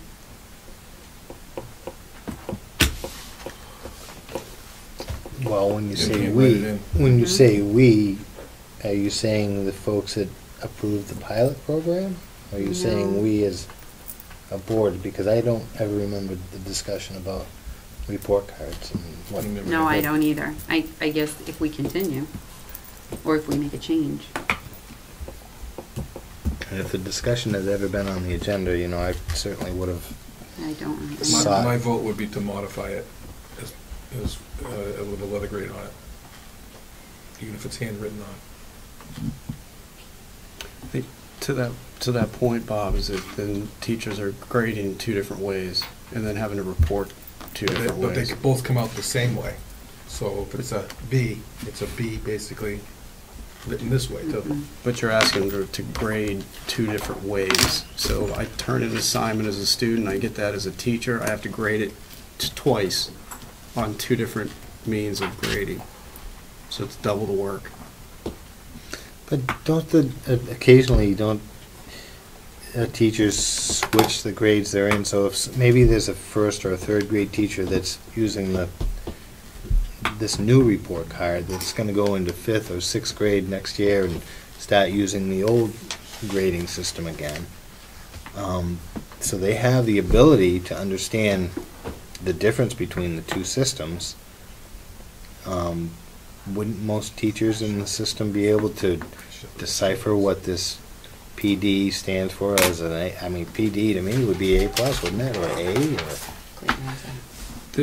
It's much easier to go back to, as a teacher, to go back to turn in the paper, here's your letter grade and so forth, and average them out and give them their overall grade. What our teachers are doing right now with standards-based report is actually a much more difficult way of assessing, but it provides the teachers, the parents might not understand it as well, but the teachers are looking at this as a means of getting more information. It's not that they don't understand it, they don't know about it at all. Well, Right, both. so- It's both, because some do and they don't understand it. So it's both. And that comes back to the front loading and providing more information and educating parents more about it. So,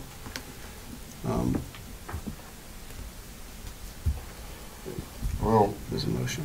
there's a motion and a second on the floor. All in favor? Aye. Aye.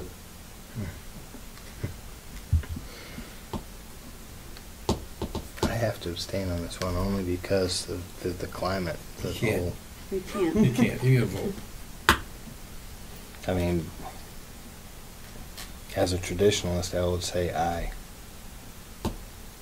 Opposed? Aye. I'm not opposed, I'm for it. I'm sorry? I'm for it, the old way, So you voted yes. yes. So 4-1.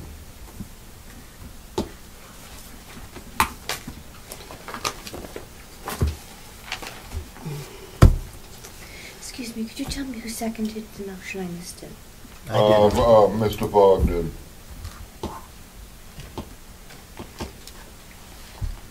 May I, Mr. Brown? Go ahead. So is that for the first reporting period in the coming school year? That motion? Yeah, that's not for the final. I don't believe it can be. I for would the actually final. like to see it educated to the community, to go over to this newer one. And maybe they will get used to this and like this. The old one, you mean? That's the old The one. the other one, the competency one.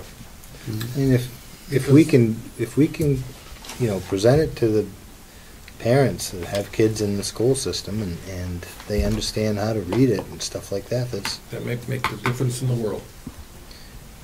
It could, but once again, it goes back to, and not blaming anybody here. It's just that we've never been given the information on any of this. And all of us have gone through traditional education. It doesn't make any sense. It seems like the kids are gonna suffer under this, and after 20 years of No Child Dragged Behind, I don't wanna wait another 20 years on an experiment. I don't, like I said, you know, not receiving the information, the only information that I can find, I cannot find one positive thing about it. So, and I'm still looking, and I'm gonna keep looking. Is it that we're making changes just for the sake of making changes, or is there some evidence that the changes are creating a better student body or a better? We're not getting that evidence. There is no evidence, that's the problem. There's no evidence. If there is, can you show us? Mm-hmm. This is all new. Do you have an idea that there probably is evidence out there? Or? What there's evidence of is if you personalize learning, students excel because you're bringing it to their level. That's the direction we're going, as well as reporting. Okay, to that point, can I ask, how do you have 30 different plans in one room? You do. Different plans. What happens to the advanced kids? If you're gonna have 30 different lesson plans in one room, all I see is kids being left behind. You don't have 30 different lesson plans. You actually teach one lesson plan based on that standard or two standards, and then you facilitate the learning at a student's ability level. So if you have an advanced student and you're learning about rock formations, then you would want to provide them the resources to learn beyond what that grade level content knowledge or skill base is at, and you provide resources at a higher level, and you also educate at a higher level for that student, but you've provided the same lesson around rock formations. And for those that are struggling, you're providing additional supports and resources that will allow them to move to the next level. So it's not 30 lesson plans, but it's addressing individual student needs. That's what, and it's a skill. That's what you stated at your presentation last October, that you could have 30 different lesson plans. No, sir. It doesn't make sense. I didn't say lesson plans, because I wouldn't have said that. You could get 30 different projects turned in. You could, absolutely. From different ways that they And learn best, hopefully you whether did. it's music, art, theater, writing, poetry. Hopefully you did. Wouldn't that be awesome? It would be great. Someday. That would be a great thing. So All right, I have one more old business. good.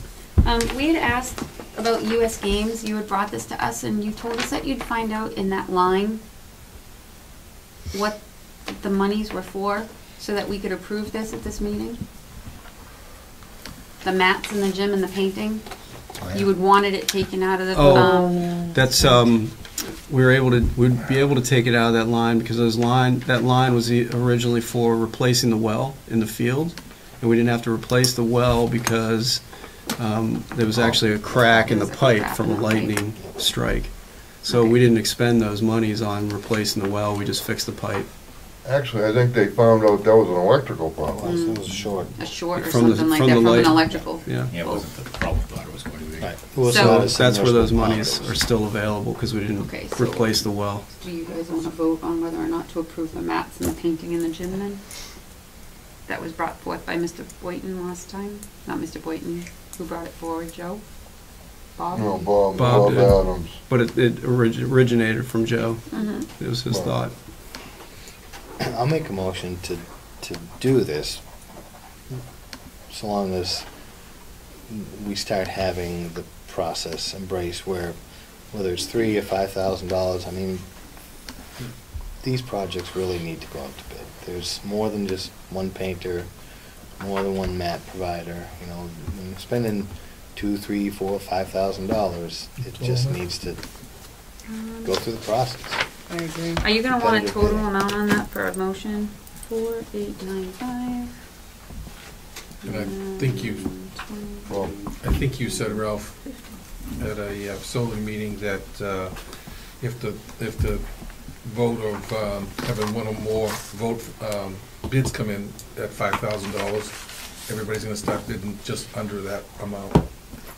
Well, yeah, I mean, if there's a known practice of not worrying about anything after, or up to $4,999, then everybody's gonna come in with that bid and say, I'm the only one that, you know.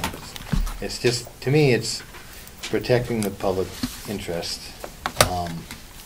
It doesn't hurt the education of the children to get 3 competitive bids. And it could save a little money. Could save a lot of money. I think I put in my notes that we needed to maybe look at a policy for that. That would make sure that any work done in the building, and we might have to, you know, I think that we raised it to $5,000. Maybe we need to drop it again. 3. Maybe we need to drop it again so that there's a little bit of competitiveness going on. What does it hurt to have the other bids? It Right, doesn't. it doesn't. It might take more time and effort, but in the long run, it might be more advantageous to the district. Cost too, don't forget about the cost. Mhm.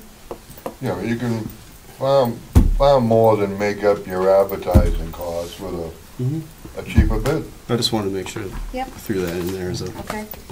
So, with the line, knowing that the monies is still there, I guess I can, Well, to make my motion complete, I'm going to ask to expend the amount of, $7,254.50. that's what I said.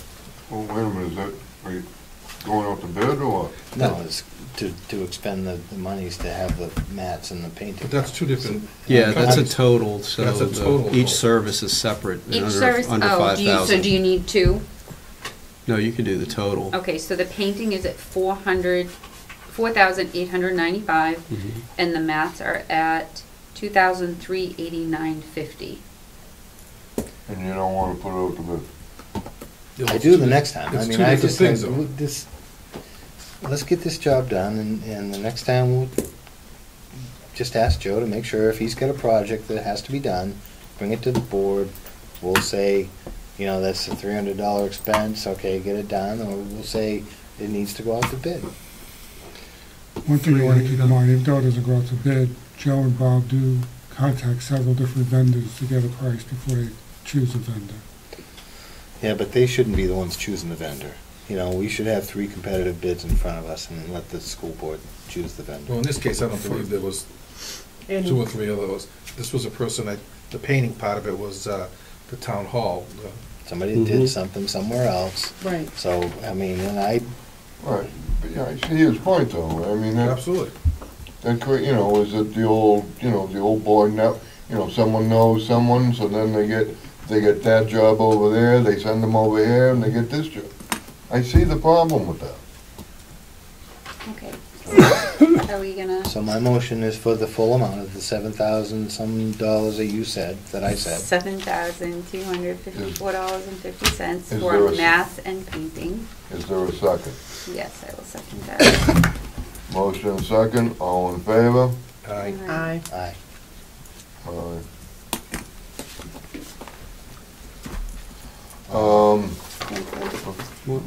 Staying in an old business? What? Are you staying in the category of old business on the agenda? Oh, Parking lot. The modular. that's what I was just gonna bring up. Well, don't bring it up on my account. I wasn't going to, believe me.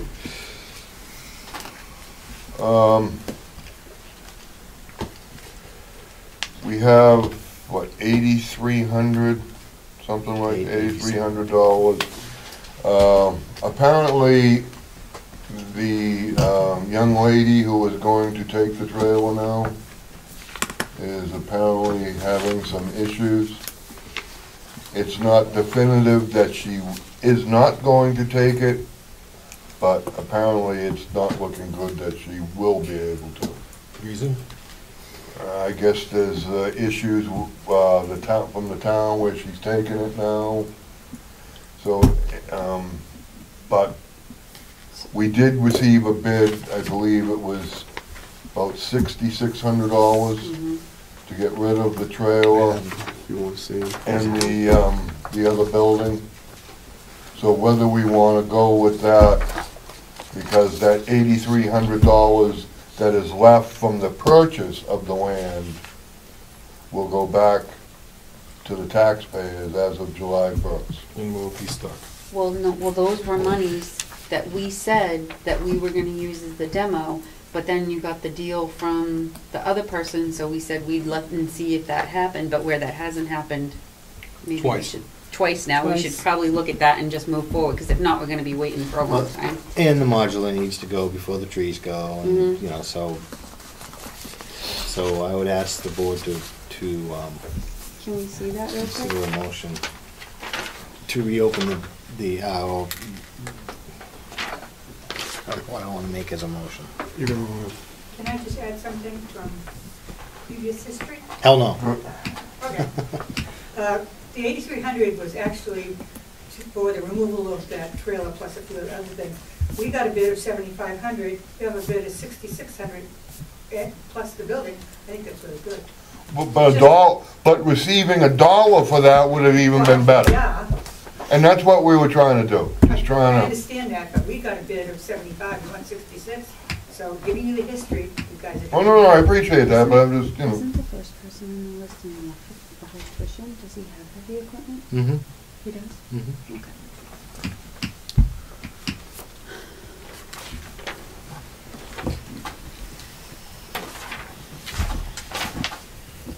Now, if we approve them, are we still gonna have to call them and ask them if they still have the availability to do the work? to. Yes.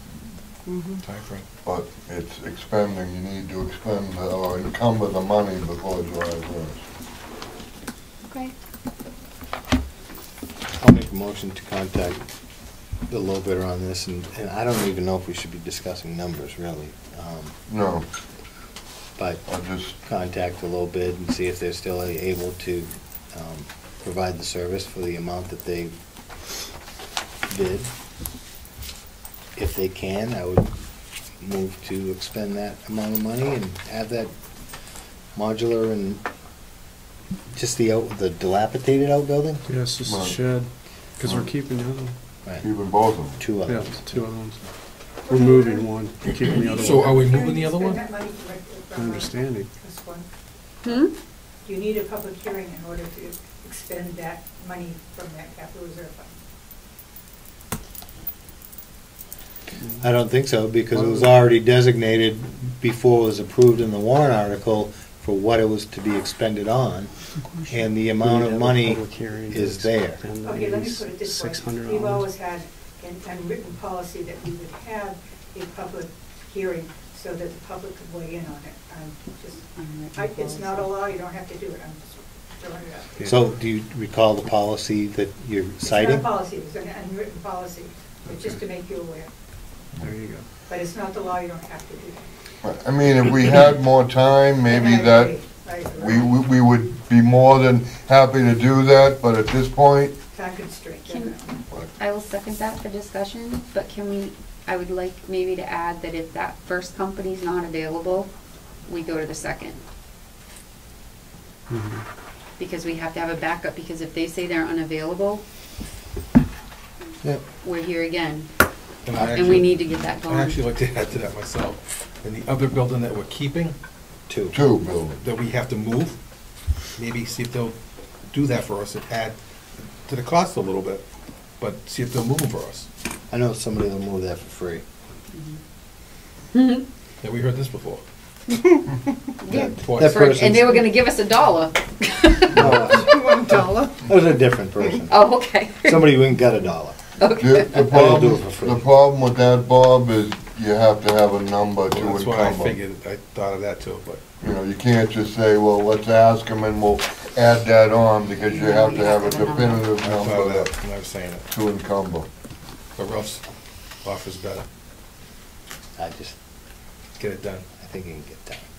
Okay. I know it can get done. All right, motion second, all in favor? Aye. Aye. Aye, but motion was low bid. Next low bid, that's the second Correct. option. Yeah, that was it. Did you get that motion, Beth? Because I really didn't. Is that to go Let's see, to, Bonnie seconded the motion, provided that we contact the next bidder in line if the lowest bidder can no longer do the work. and what if That this, so I have a question, what if the second bidder can't do the work? Do we go to the third? We don't Is that the have, motion? we don't have the money. We don't have Okay, money. I'm sorry, I didn't see that, I only focused on We the go low back bidder. Which is we come down, tear it apart ourselves and So- haul it off. Can I get?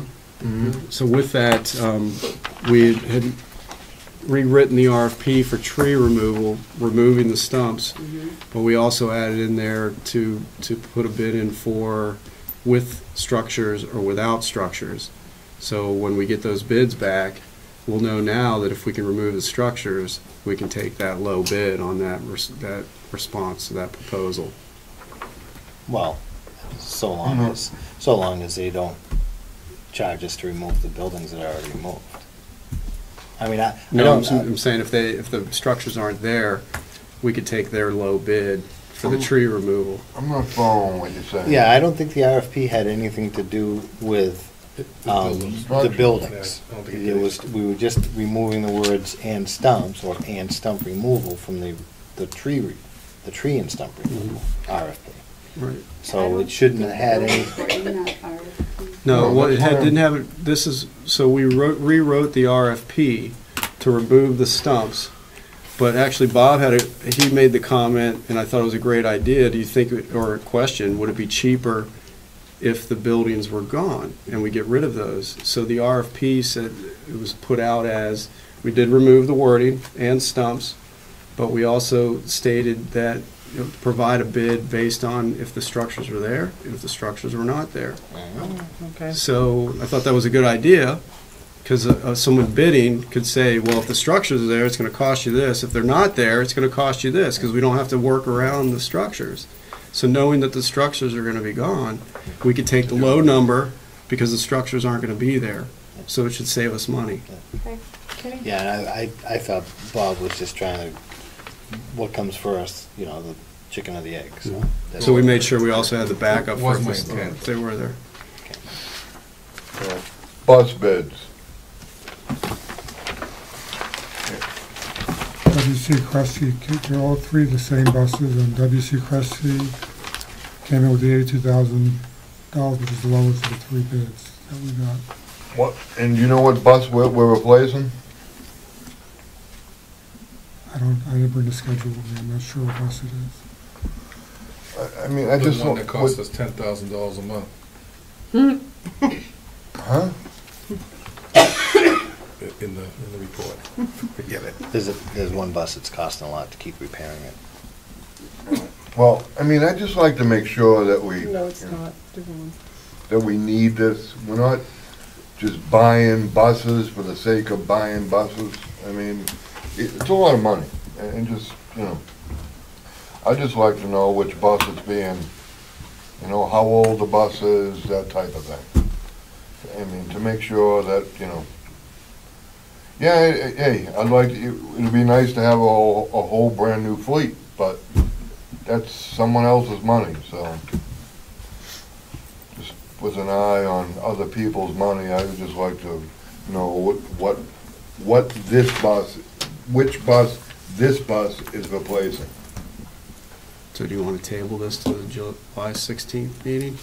Okay, would that Screw up the budget process. mess up the plan too much, or does this have anything, this year's budget? No, it's next year's budget. It's in the 2014-15 budget. So we could Why don't we table we it could then? move it to July. And just find out which bus it is, the mileage. And just, yeah, I just want, be And nice the to know need. that we have, The, you know. the real need too. Because in years Right. past, we have skipped a year buying a bus. Right, well, that's what I'm saying. Do we really need to replace this bus now? We did That's all. budget for it, right? Yeah, it is budgeted for, but, On the section, on the rotation. We want safe buses, but we don't need unnecessary buses. all right, I don't think we have anything for committee reports. Do we? Just, maybe if you could, let us know when you plan on going out and meeting with people and the Yes, sir. vision. I was actually going to ask you if you want to go with me. Yeah, well, Okay. Well, we'll all get notified of each and every meeting, right? Absolutely. Okay. Absolutely. all That's right. I'd ask. Comments by the public comment. So, How much did the trip to the works cost?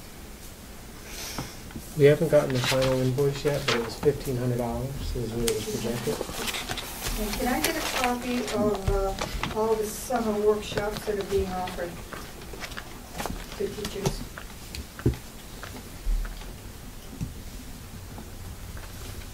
Yes, no? If the board wants me to put that together, I'm not sure what summer work you're talking about, individual professional development opportunities the teachers are going to. Yes, what they're being offered for the summer. Any professional development workshops. That the district's offering, or that's being offered across the country? That's being offered to all school teachers. That would be any professional development opportunity that's offered to any teacher anywhere within the United States or around the world. I guess I They can wanna know participate in those. What have you sent out to the teachers at Paul's School as far as offers go to any workshops that are coming up? I can answer that, then compared to putting together the information. We've offered for teachers to go to the Summer Summit, and we've offered for teachers to come and do curriculum work within the district. Anything else, Mary? Yeah, there's also a quality performance assessment, and then there are some seminars at Ceresc that have classroom. responsive classroom. Common Core related? No. No. Okay. Maybe I'm a little confused here, but a couple meetings ago, Mary, in her report, stated that there was going to be a Math University forum held. And she also stated that West Ed's Kevin Kirk, Donna Beauregard from DOE, and Rob Luciak would be putting that on. No. And tonight I hear that that's not the case, but it was in your report. So can you explain that? No, the Math University was a separate line, and then the next statement was that the teachers are still working with those other consultants. So it was two totally different. I disagree with that. But I still have it at home, so I'll check it out. And also, one thing about Dr. Stotsky, I've read her standards, and I wouldn't even know what questions to ask her. I don't know how any board member would really know what questions to ask. And I'm just wondering why the board is so the administration is so vehemently opposed to having her meet with the school community, when she herself has offered to do so. She wrote the standards. I guess I need an explanation on that. Could speak to that. Go ahead, Mr. Townsend. At any point, I did not state that I'm Vietnamese. It's a hard one to say. It is very difficult. I've not opposed whatsoever to the community meeting with Stotsky or Dr. Stotsky or anyone meeting with Dr. Stotsky. I expressed earlier that I want to make sure that we're maintaining consistency in the consultants that we use around curriculum development. But I am not opposed whatsoever to Dr. Stotsky meeting with the community or with the board in any way whatsoever. Or with the teachers? Or with the teachers if we find it necessary. I mean, she wrote it, so it seems to me that would be perfect, and she's willing to come in. It was her idea. It seems like it would be a perfect opportunity. Meeting with the board. I just want to clarify that I didn't say I was opposed to it. This is a feeling I got when we were talking about it. Okay. Thank you. Anybody else? I would Mary. just like to comment about Dr. Stosky coming. I would like to attend a meeting with her about the standards. I don't know if parents are allowed to get a copy of the standards or... Sure, it's available online, but if you want to give me your Okay. email address, I can send it to you. Oh, I'll find it, but thank you. The 2013 ones, Mary. Okay. I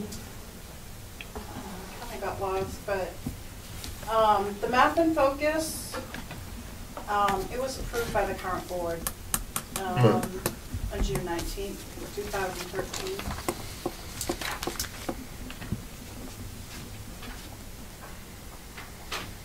And as far as Dr. Stosky coming, you want her to come to a board meeting? Is that correct? That was a request of the board. Pardon? That was a request of the board? No, we actually said available times for her. Right, to come meet with the board? Yeah. So we. But, But it could be a different day than that board. but, Absolutely. and to whatever questions, just to have any type of discussion with them. Can we submit questions to the board now? For Dr. Stosky? Yeah. I don't see why not.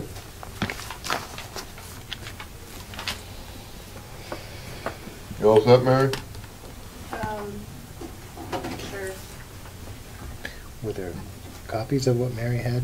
Were there They're on the copies being made? printer. Yeah, Okay. I just didn't want to get up and leave again. Oh, okay. They're on the photocopy. Also, I have a PDF of it, which if you have an iPad, you can open it up in iBook if you want it that way. Yep, so, One thing, I for was one. glancing through this grant when you were, or the grants when you were looking at them, and I just noticed on page 61, I think it was the IDEA grant, there's 5 Macs, 5 iPads, and new computers for 46, so that's about 15 units roughly. So this is over and above what you're planning to purchase through the budget.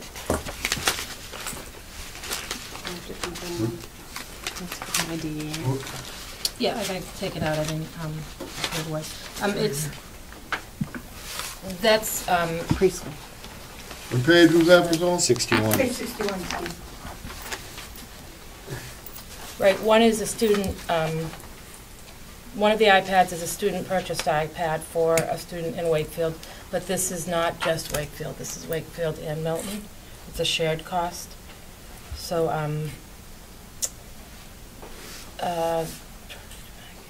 computers, the two Mac Air computers are for case managers, and I believe both of them are for Milton case managers. And as I said, the iPad is student specific.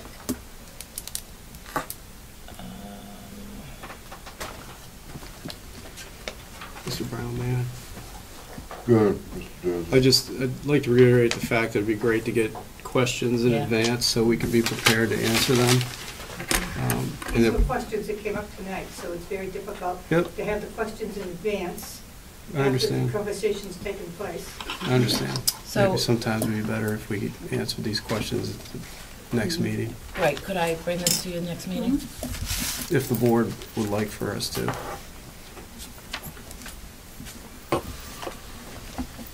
All right. Can I have a motion to go into non-public under RSA 91A32C tuition request? I'll make that motion. Is there a second? Motion second, all in favor? Fog eye. Zero. What I. Joy, aye? Brown, yes. Thank you for coming.